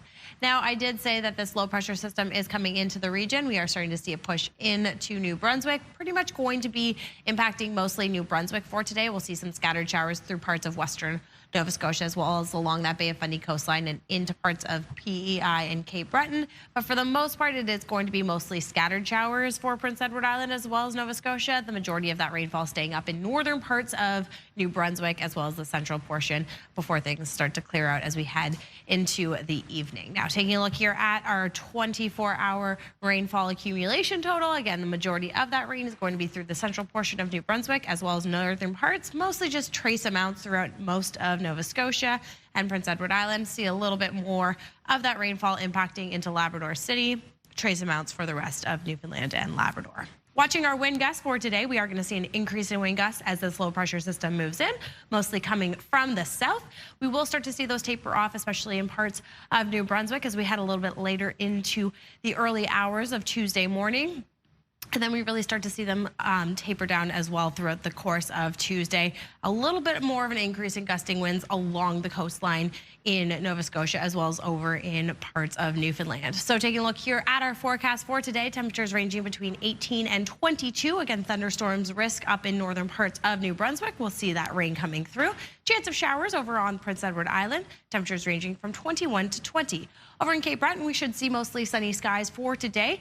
Into eastern parts of Nova Scotia, we will see a few scattered showers, especially with some fog clearing throughout the course of this morning. And then in western and central parts of Nova Scotia, we are going to continue to see some scattered showers, a chance for most of central Nova Scotia. As we head over onto Newfoundland and Labrador, we are going to continue to see some of that rain falling in Labrador City, cooler temperatures, but mostly sunny skies throughout the most of the region. Time now to head over to Kent and check out this month's big contest. It is time for this month's Kent Big Bucket giveaway. I'm joined by Poonam Devi this time, who is the manager of the flooring department. Hello, Poonam. Hi. It is so fun to be in your department. What do you love about your job? The best thing I love about my job when I sell tiles or some flooring to the customer, and when they come back with the pictures to show me how their project looks like, that's the best day when I see. I was like, oh, I appreciate that. Oh, I would appreciate that too. That's awesome. Oh my, flooring can really change somebody's home for sure. Yeah. Let's open up the bucket and see what's inside, shall we? Woo! It is $1,500 in flooring. A gift card for $1,500. That's awesome. Yep. What can you do with that? With the $1,500, a customer can refresh their house. We have so many options with the vinyl and laminate. Vinyl and laminate is very popular right now because they are durable and they are very DIY friendly products. But if you want to do your kitchen or bathroom, we have more options with the tiles now. We just refreshed our wall tiles and our mosaic tiles. So there are so many options that people can pick in flooring. Yes, so many options. And you know what's fun about the tiles is you can even put them on your walls. Yes, you can. So there are so many options, like if you want to put them on a wall or you want to do the same that you're doing for the wall and the floor, we have so many variations that we can help customer to pick. You really do. Even behind me right now, there's all these gorgeous big tiles that look almost like a marble. I'm thinking like my bathroom could look like a gorgeous hotel. Yes, that's true. Poonam, thank you so much for this. Thank you. So all you have to do is enter the contest to win $1,500 in flooring, and if you're lucky, Poonam will help you get your project started. Yeah, so if you're looking to do some home renovations, then this month's Big Bucket giveaway is for you. One lucky viewer will receive a $1,500 Kent gift card to be used in the flooring department. That's anything they got, tile, you name it. To enter, go to ctvatlantic.ca or click on that QR code for your chance to win. Enter right now. Good luck to you. The winner will be announced on August 28th. You cannot win, Amanda. Noted, because there's work I want to do. Health and medical news now. Newfoundland and Labrador is seeking public comment on potential new rules for e-bikes and e-scooters. It's one of the topics in your health.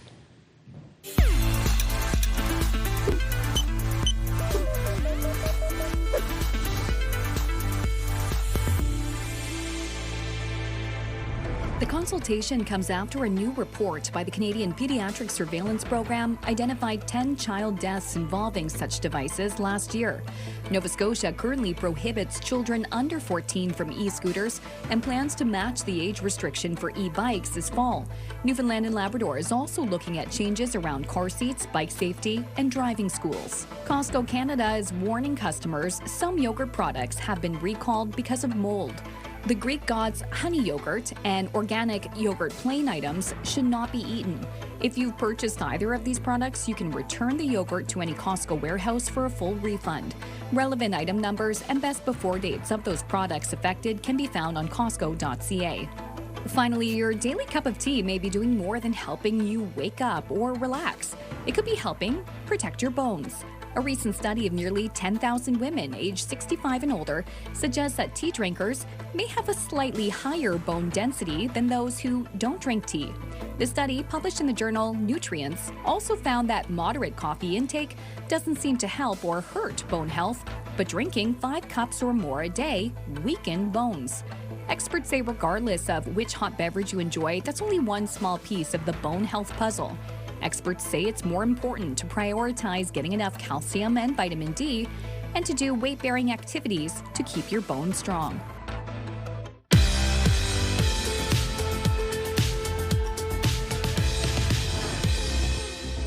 Well, we have no milestones to pass along today, but if you'd like to see previously aired milestones or find out how to submit one, you can visit our website by scanning that QR code on your screen. And a reminder that milestones must be received 2 weeks in advance. Now, a Canadian man's beach proposal was going well until the engagement ring went missing. But the community stepped in to save the day. CTV's Alexandra Halleck has a story on the quest for the ring.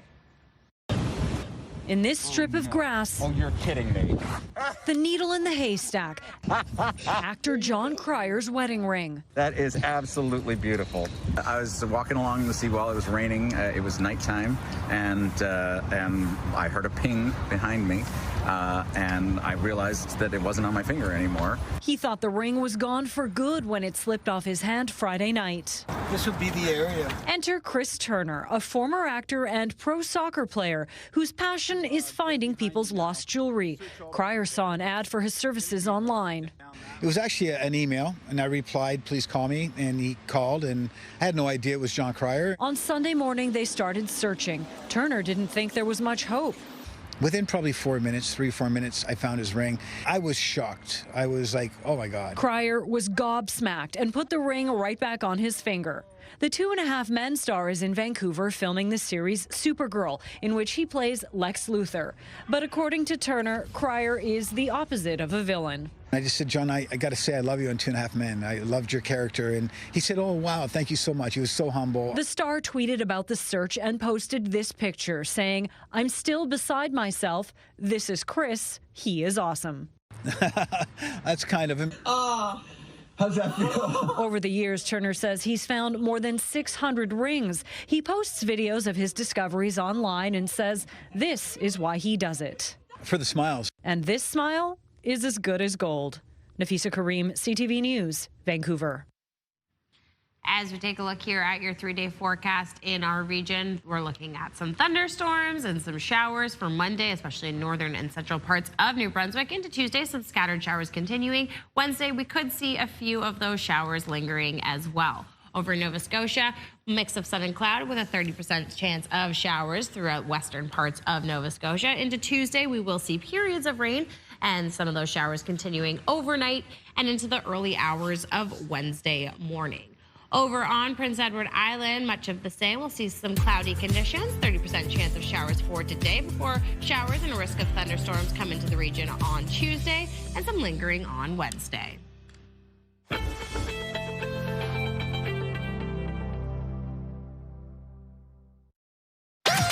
The #1 morning show in Halifax. Turk, Megan, and Amateur Alex. And home to the biggest artists. Halifax's #1 hit music station. 101.3 Virgin Radio. Monday, August 17th. Today on your Morning Atlantic, new Churchill Falls deal. Newfoundland and Quebec to make an energy security announcement later today. That involves the Prime Minister. Your top news headlines just ahead. And new love in the nest. We check out a world-famous eagle cam in California after a new eagle has been spotted. And we check in with our friends at the Port Moreland Wildlife Association in Cape Breton. That all coming up in this half hour of your Morning Atlantic.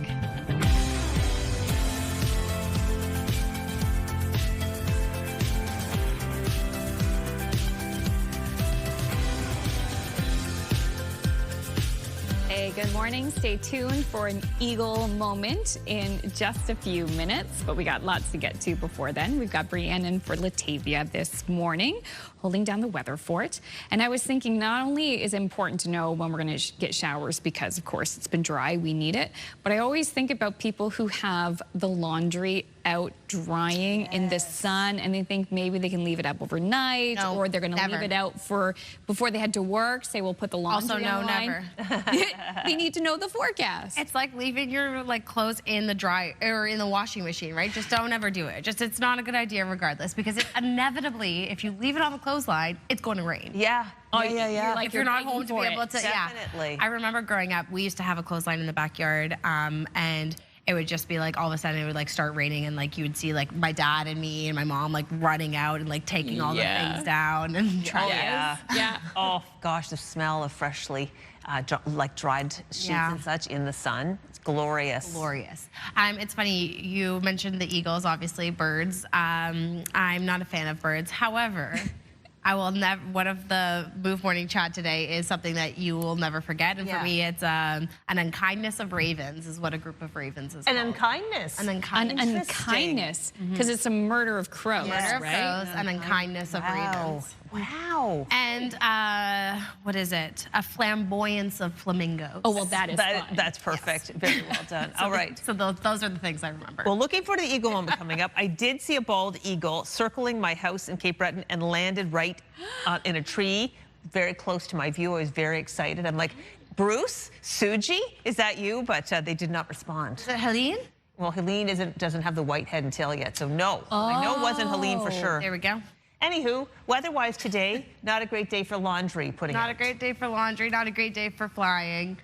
You know. Yeah. Although not a terrible start here in St. John. We'll see some of those scattered showers come through a little bit later in the St. John area, but mostly it's going to be up in northern and central parts of New Brunswick today is where we're going to see the more significant rainfall. As we take a look here, 15 degrees right now in St. John, Fredericton, Bathurst, as well as Halifax. We're seeing 14 in Edmundston and Happy Valley Goose Bay, 11 over in Corner Brook and St. Anthony, 17 to start your day in Charlottetown and Yarmouth. Now, watching our current winds, we aren't seeing too bad of wind conditions. Rather, we are seeing a little bit of an increase in Grand Etang, and that's where we'll see the majority of those gusting winds as well, up to 35 kilometers per hour from the southeast. Most of those winds are coming from the south for the majority of today as this low pressure system moves into the region. Now, we are dealing with some visibility concerns as we start the day, some fog, especially in the Yarmouth area. St. John along that Bay of Fundy coastline there and over in Newfoundland as well. So if that's part of your morning commute, just take that into consideration. That should dissipate a little bit later this afternoon, into the afternoon. But for now, we'll head over to Amanda for a look at your news headlines. Thank you, Brianne. Newfoundland and Labrador Premier Tony Wakeham is expected to make an announcement with his Quebec counterpart in St. John's today.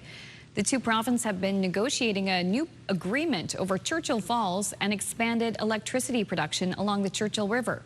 Prime Minister Mark Carney is also expected to attend the announcement. This follows media reports last week that the two provinces had reached an energy deal.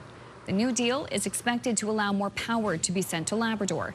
The original Churchill Falls deal, signed in 1969, resulted in Newfoundland selling power at a discount to Quebec at rates far below market value.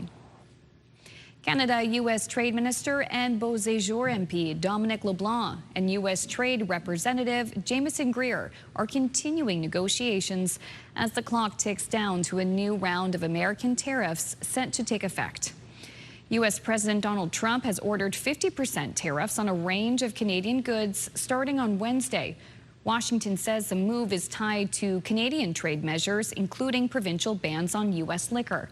The two held a virtual meeting Sunday that Canadian officials described as constructive. The Dieppe raid was the deadliest day for Canada during the Second World War. CTV's Derek Haggett has more on a weekend ceremony honoring the soldiers killed in northern France that day.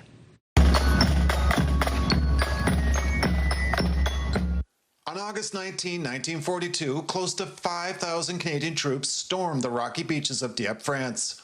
Well over half never made it back to the boats. More than 900 Canadians were killed during Operation Jubilee, and another 2,000 were captured by German soldiers. Behind every number was a son, a brother, a husband, a father, and a friend whose sacrifice forever changed the lives of those left behind. Those men were honored at a ceremony in Dieppe Sunday afternoon to mark the 84th anniversary. The raid was an amphibious attack on Nazi-occupied France to test the strength of German coastal defenses. It was probably a trading ground. It's not really known, but it was sort of a disaster. Dieppe was a disaster. We had a lot of deaths, a lot of prisoners. A lot of men didn't come home.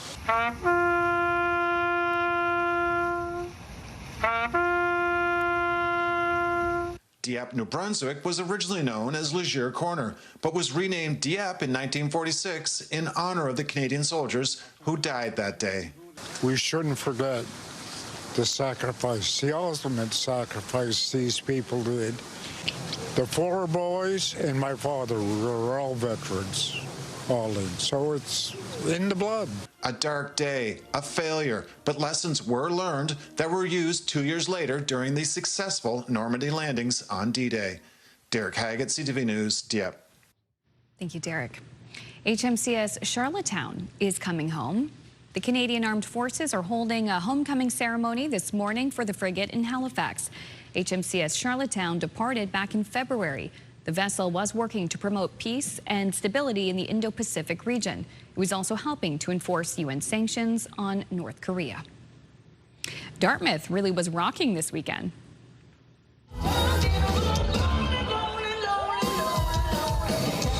The band Titan was one of many who took part in Rock the Harbor over the course of 3 days at Alderney Landing. The Classic Rock Music Festival brought thousands of people together. Rock the Harbor has become a summer tradition for classic rock fans. Plenty of stars took the stage, including Lee Aaron Sunday night. Like, we love the East Coast, just the warmth of the people. It's funny because the guy that picked us up at the airport, we were joking, he said, we do it maritime style.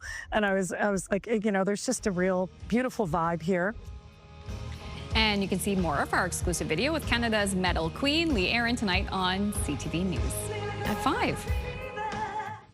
Staying with entertainment, it was another winning weekend at the box office for Spider-Man: Brand New Day. But you're in danger. You just have to trust me. Fine. Peter Parker's latest adventures have now surpassed the $2 billion mark in U.S. dollars at the global box office. And in North America, the movie brought in another $70 million in its third weekend to stay at #1.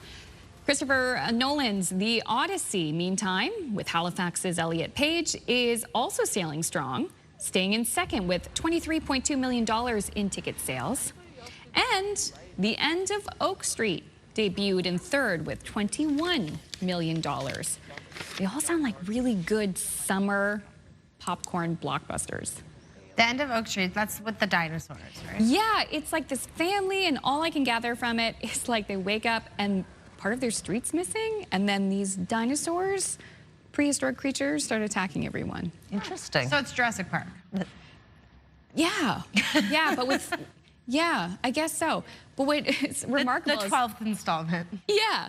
I just think there's such a connection, though, between these films, because you got The Odyssey, Anne Hathaway, who's in The End of Oak Street. Yes. Then you got Tom Holland, Zendaya, both in The Odyssey, also in Spider-Man. Well, I know for a fact that they've had the best summer movie-wise they've had in a long time. Right. Cash registers are ringing, popcorn is popping. I haven't even Golden been to... topping is pouring free. I haven't even been to the theater this Me summer. neither, but I will go. My family went without me to the drive-in in Sydney. That was a great experience. That would be a fun experience. Yeah. Fun. All right. Sad Who that they wants went to see a rare piglet who's roughly the size of a grapefruit? Okay. Yes, is what you say to that. Here he comes. Deedly, deedly, dee. I think that's a little bigger than grapefruit.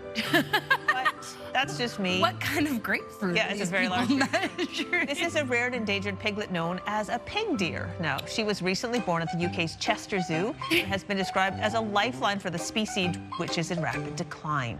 So the zoo posted this video of her saying it may be hard to catch a glimpse as she quickly is a pro at hide and seek. And I guess she's really tiny. I think the perspective is, I think Mama is not that big either.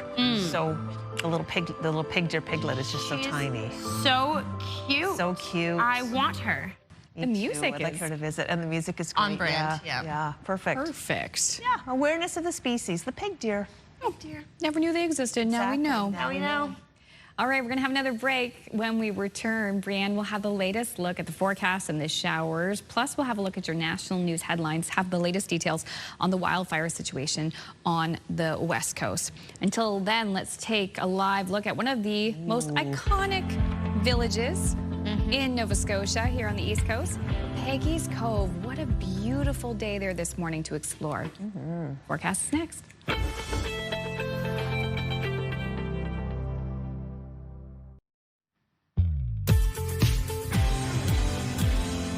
Good morning, Bridgewater. 8:13, 8:43 if you're in Newfoundland and parts of Labrador. A beautiful sunny start to the day. We will see some increasing cloud cover a little bit later, but you might as well get out and enjoy that morning for today. Weather is brought to you by Cummins Trusted Home Standby Generators. As we take a look here at our current temperatures, we are seeing a little bit of an increase in temperatures in the St. John area. We're seeing 17 in Yarmouth, Charlottetown, and Sydney to start the day. 15 over in Happy Valley, Goose Bay, Corner Brook, and St. John's. And we are seeing 16 degrees currently in Halifax and St. John. Now, we are going to be contending with this low pressure system that's moving in from western parts of Canada. So we are going to continue to see that impacting mostly into New Brunswick for today. We're going to see some scattered showers and increasing cloud cover, as you can see over in parts of Nova Scotia. Into the afternoon, we will see some scattered showers in western parts of Nova Scotia, as well as over in central and in parts of Prince Edward Island as well. Again, it's mostly going to be scattered showers, except for up in New Brunswick. Northern and central portions of the province going to see the most significant rainfall as we head throughout the day with this current low pressure system. So as we can see, we're looking at rainfall totals between 20 and 30 millimeters for Woodstock, 10 and 20 for Fredericton, Miramichi, Bathurst, and Campbellton. And we are seeing a little bit more of that rainfall accumulating in Edmundston, mostly just trace amounts throughout most of Nova Scotia and Prince Edward Island. A little bit more up in Labrador City, and then mostly trace amounts over in Newfoundland. Watching our wind gusts for today, we will see an increase in gusting winds as we head throughout the day as this low pressure system moves into the region, mostly coming from the south. Then we'll start to see those taper off as we head into the early hours of Tuesday morning. And again, as that system pushes out, we will continue to see some of those gusting winds hanging around for parts of Newfoundland and Labrador, as well as along that coastline in Nova Scotia. Now, taking a look at our forecast for today, temperatures ranging between 18 and 22, scattered showers and a risk of thunderstorms up in northern parts of New Brunswick. Over on Prince Edward Island, temperatures ranging between 20 and 21. Could see some scattered showers coming through. As we head over into Cape Breton Island, mostly a mix of sun and cloud, and then we'll see some of those scattered showers heading through eastern parts of Nova Scotia, as well as into central and western portions of the province as well. Mostly rain along that Bay of Fundy coastline is where we'll see the majority of that rainfall for Nova Scotia. Over in Newfoundland and Labrador, we are going to continue to see some rain in Labrador City. Mostly sunny conditions throughout the rest of the province. A few scattered showers over in Corner Brook for today. Time now to head over to Amanda for a look at your national and international news headlines. Thank you, Brianne. We begin with sad news from Hollywood this morning. Actor Hayden Panettiere, best known for her work in Heroes and Nashville, has died at age 36. Her father announced her death on Sunday, remembering her as a bright and loving presence who brought joy to her family and friends. No cause of death has been disclosed.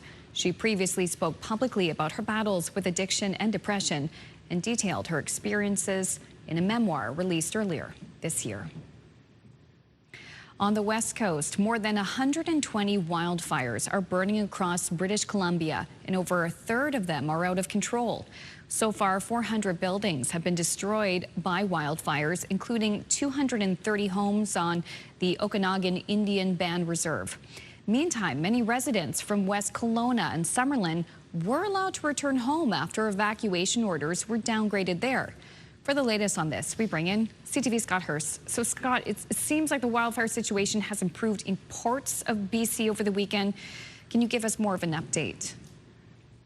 Good morning, Amanda. Progress has been made on some of the more severe fires that have impacted many communities throughout the province, but there is still a significant firefight ahead as crews deal with, as you mentioned, more than 120 fires that are still burning right across the province, with 35% still considered out of control. And there are still more than 40 evacuation orders right around the province and even more alerts, meaning there are still thousands of people in the province who need to be ready to go at a moment's notice. In terms of the ongoing firefight, there are more than 1,800 firefighting personnel across BC attacking these flames, with just shy of 200 air assets, meaning planes and helicopters, battling the fire. We focused a lot on the Bald Range fire. It is still considered out of control. It is the fire that forced some 20,000 people out more than a week and a half ago in the Summerland and Peachland region just south of Kelowna on Okanagan Lake. But over the past couple of days, people have been allowed to return home to that community to assess some of the damage and destruction. But the coming week, the province will continue to see hotter temperatures and drier conditions, with smoke still lingering in the central part of the province. And so there's still quite a concern, Amanda, going forward with the ongoing firefight, even as some residents are allowed to return to their communities. It sounds like the weather's still not on their side. You mentioned some people are allowed to return home. What are these evacuees returning home to? What can they expect? And that is a big concern for so many of the evacuees. As you mentioned in the intro, hundreds of homes and buildings have been destroyed across the province. And so for some of these people who are allowed to return to their communities, unfortunately, they won't have a home to return to, or they might find their home significantly damaged. And so there are communities that are now being allowed to return home in a phased approach. However, regional officials are still recommending people who go to these communities to have enough food and water for up to 14 days to make sure that they can be in that area. And also, these evacuation orders might have been downgraded. They are still evacuation alerts, and so people that are allowed back into these communities, Amanda, to assess the damage still have to be ready to go at a moment's notice. So for many of these residents, even though the wildfire isn't threatening their part of the town, we mentioned the Bald Range fire, it is still burning out of control, even as some residents are allowed back to the community. So at the very least, Amanda, it will be a long road to recovery for many of these residents who have lost everything in these devastating fires. Such alarming images, too, that we're seeing. Scott, thank you so much for bringing us the latest on this. Thanks, Amanda. CTV's Scott Hurst reporting live for us from our national newsroom in Toronto. We're going to have another break here on Your Morning Atlantic. Please stay with us. We will be right back after these short messages.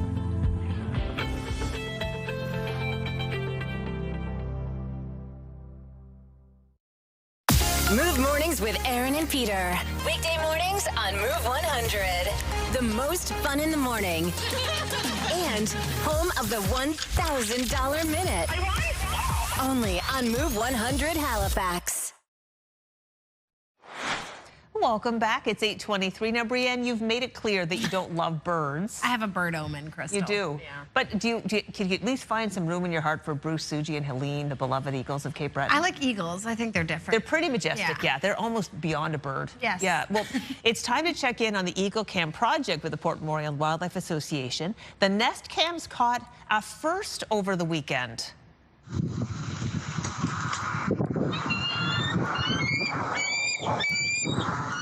You can hear the screams of excitement as Bruce and Suji Saturday did the hunting, and they brought in some live prey. If you look carefully, you can see they brought in an eel.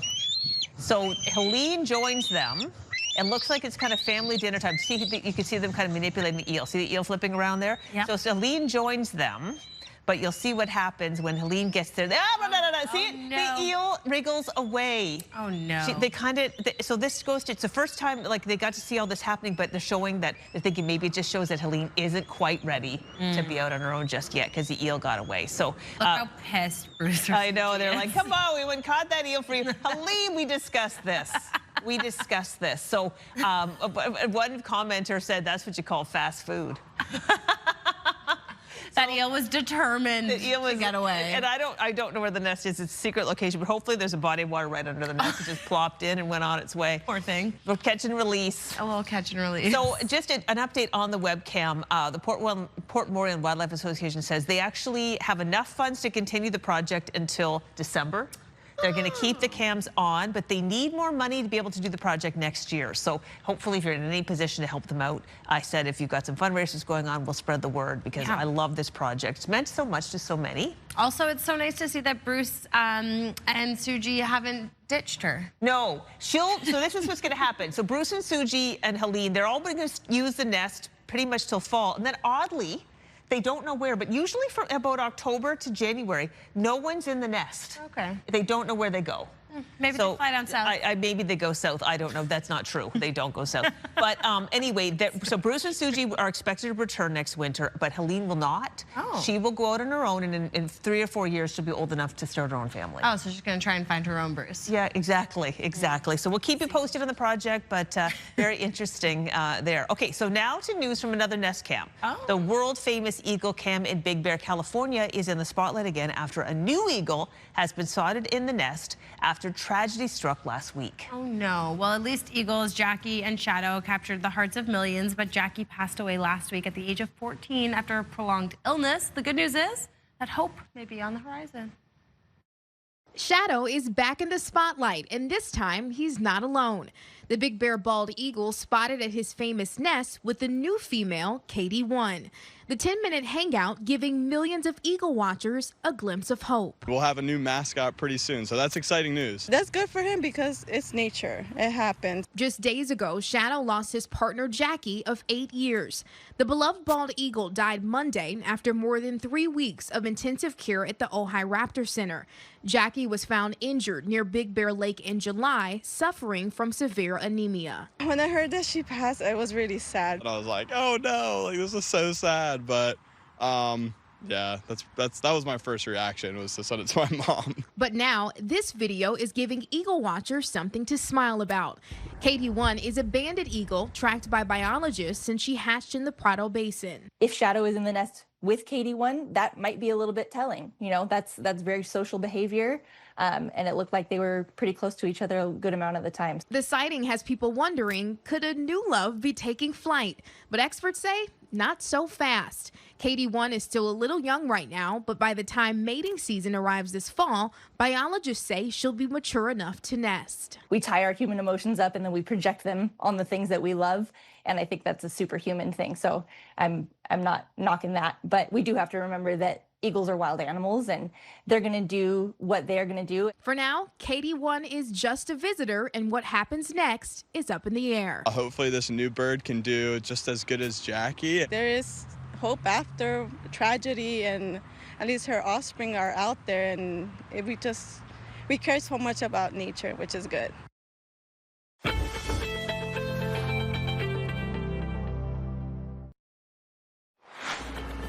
Coming up in this half hour, getting back to school ready, lifestyle contributor Sherry French is here with her essentials to get your kids, no matter their age, back in class. That's in 15 minutes on Your Morning Atlantic.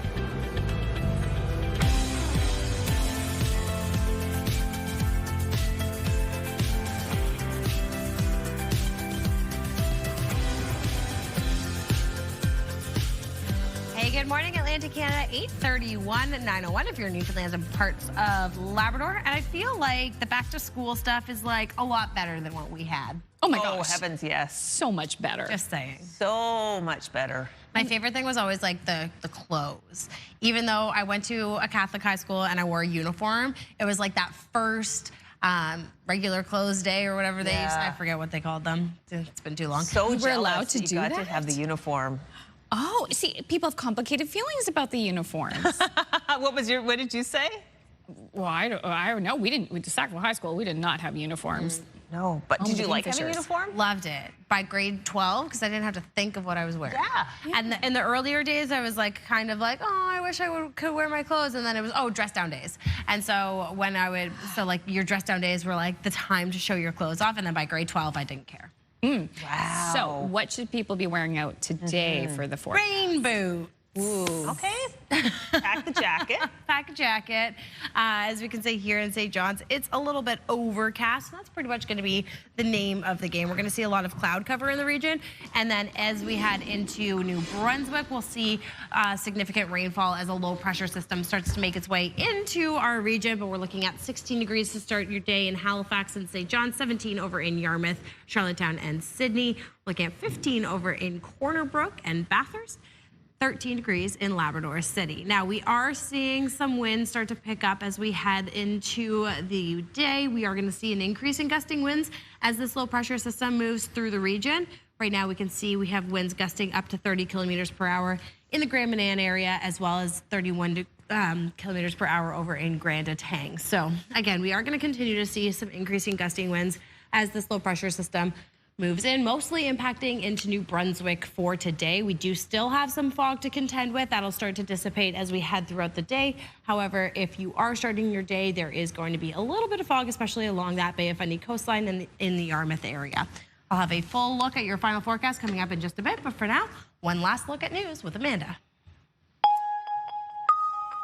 Thanks, Brienne. Newfoundland and Labrador Premier Tony Wakeham expected to make an announcement later today with his Quebec counterpart in St. John's.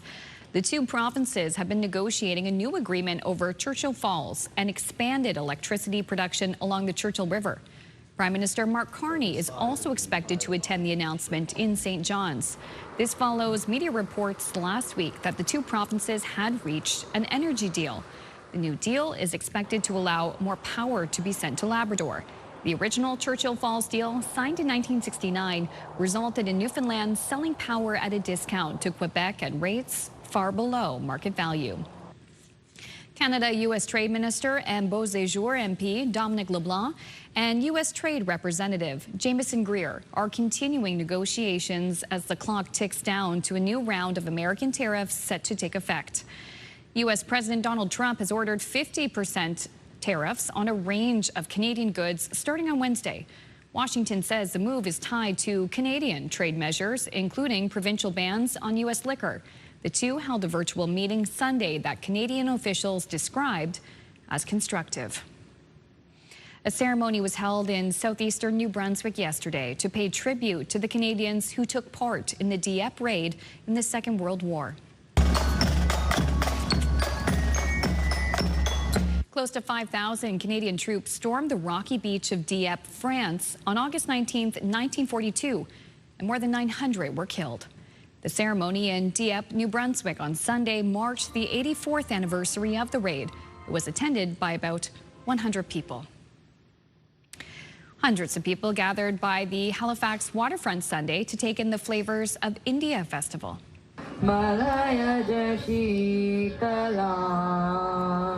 The festival is a celebration of India's rich culture. It featured music, dancing, traditions, and lots of food. The one-day event was family-friendly and open to everyone.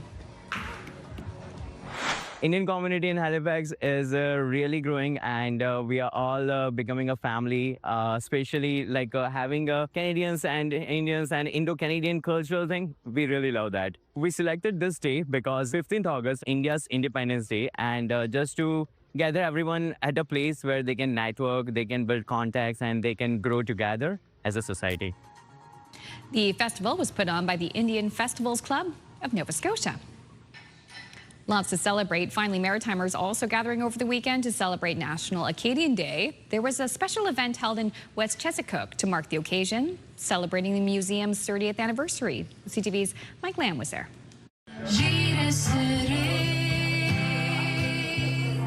So today we're at L'Acadie's historical site, and we are celebrating August 15, which is Acadian Day. Acadian Day is the recognition of the French colony that came in here 400 years ago and recognize all the resilience and sacrifice they did. It's about the French culture, it's about the heritage, it's about the language, it's about the community, the sense of community, and that's what Acadian Day, it's us sharing this special day that was recognized by the government, Acadian Day, and to share our knowledge and our passion for who we are and where we come from.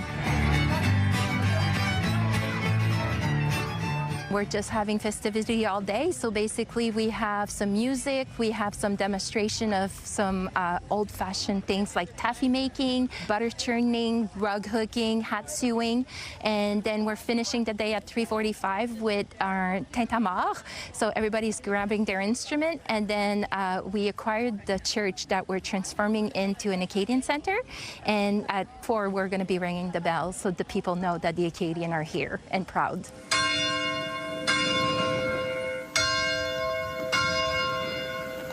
What's special about West Chesapeake and Grand Désert is that this Acadian community is the closest Acadian community to HRM Halifax. It is also one of the assimilated community, also the forgotten one. A lot of people forget that we are here. If ever you're in the region, please visit us. The museum is open during the summer. If ever you're interested to learn more about the Acadian Center we're building, we're searching fundings to complete the project. It's really important because it's the sacrifice of the past, it's recognizing the present, and it's making sure the future generation don't forget, and that people know that the Acadians are here, are proud, and they're here to stay.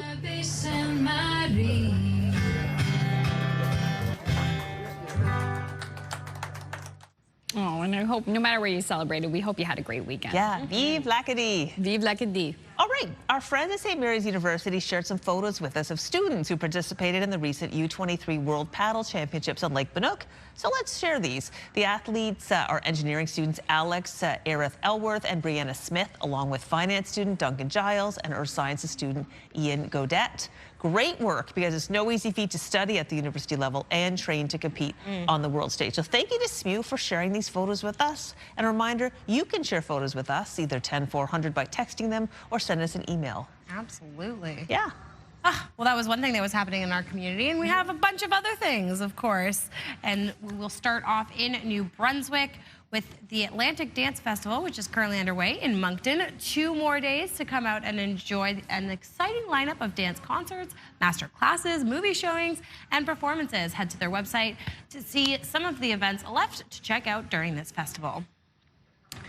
And peep through the polka dot door this summer in Charlottetown. The Confederation Center for the Arts will be hosting a free outdoor family musical from now until August 21st at 12 p.m. Join Polkaroo and friends for a joyful adventure filled with sing-along, storytelling, and plenty of laughs. So much more doo-doo-doo-doo-doo.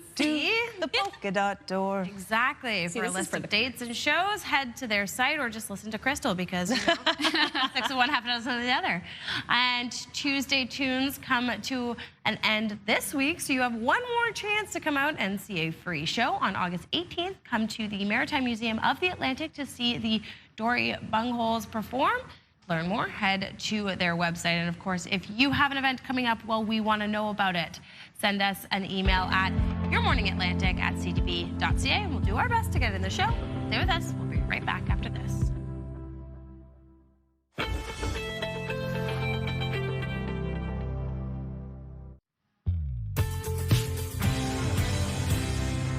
Good morning, Annie Ganesh, 8:43.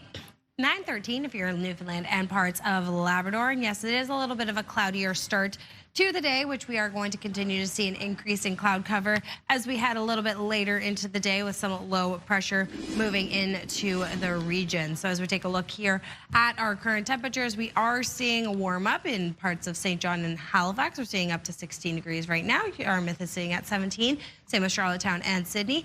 14 in Edmundston. We're looking at 15 over in Happy Valley Goose Bay, as well as over in Corner Brook.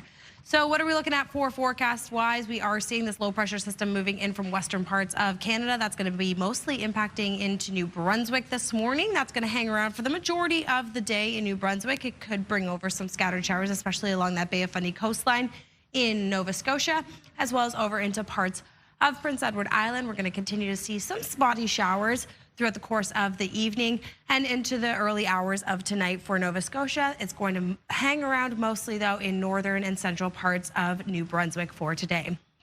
Looking at our rainfall outlook, we are seeing an accumulation of rain in the Woodstock area. The majority of that rain is going to be in that area. We are seeing 10 to 20 millimeters in Fredericton, Miramichi, Bathurst, as well as Campbellton. And then as we take a look over in Newfoundland and Labrador, we're seeing the majority of that rainfall in Labrador City, trace amounts pretty much everywhere else.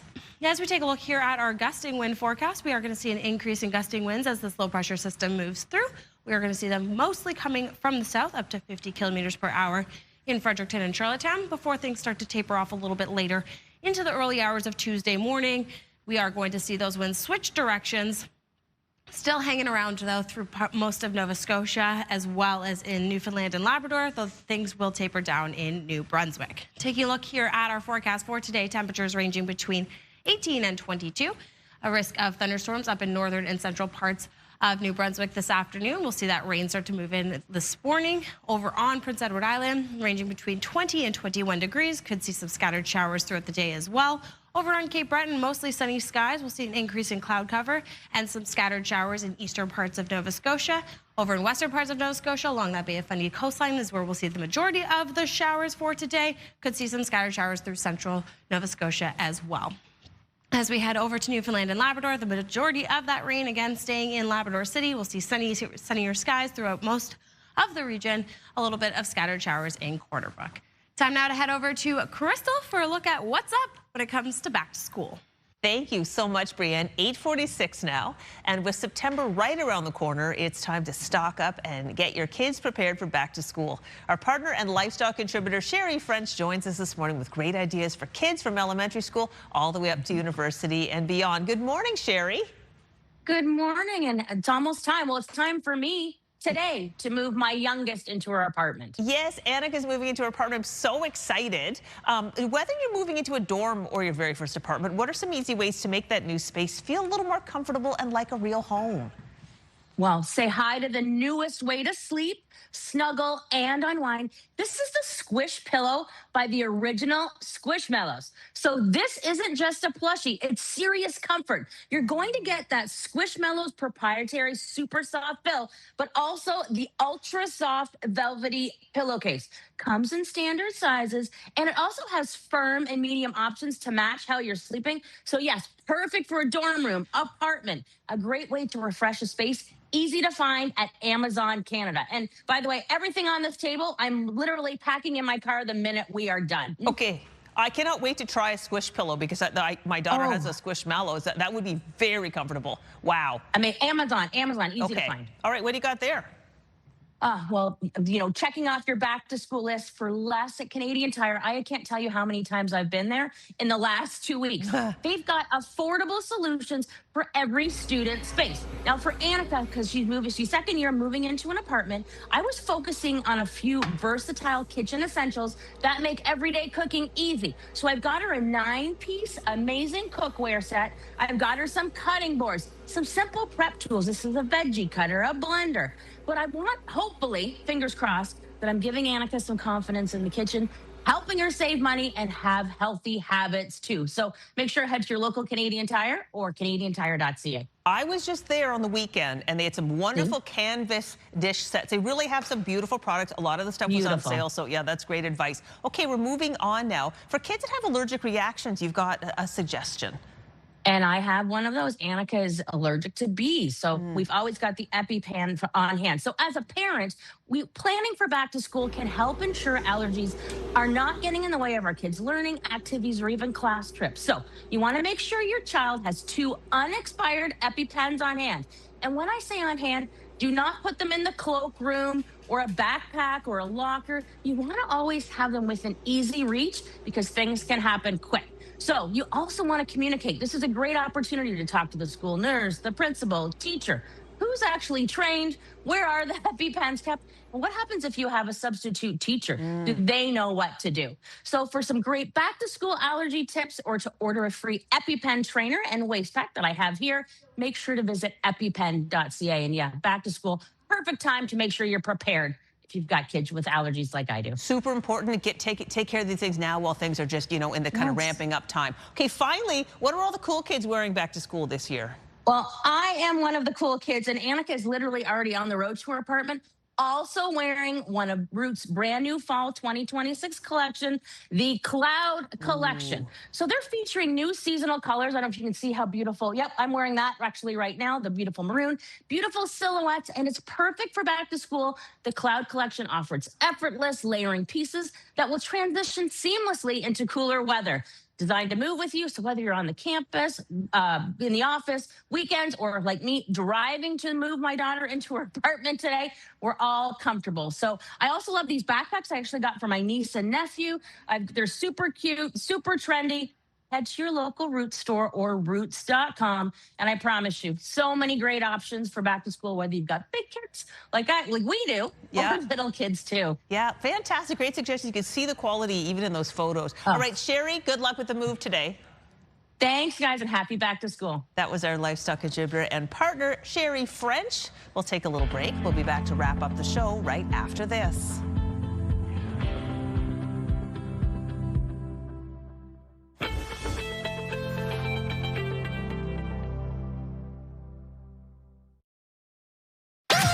The #1 morning show in Halifax. Turk, Megan, and Amateur Alex. And home to the biggest artists. Halifax's #1 hit music station. 101.3 Virgin Radio.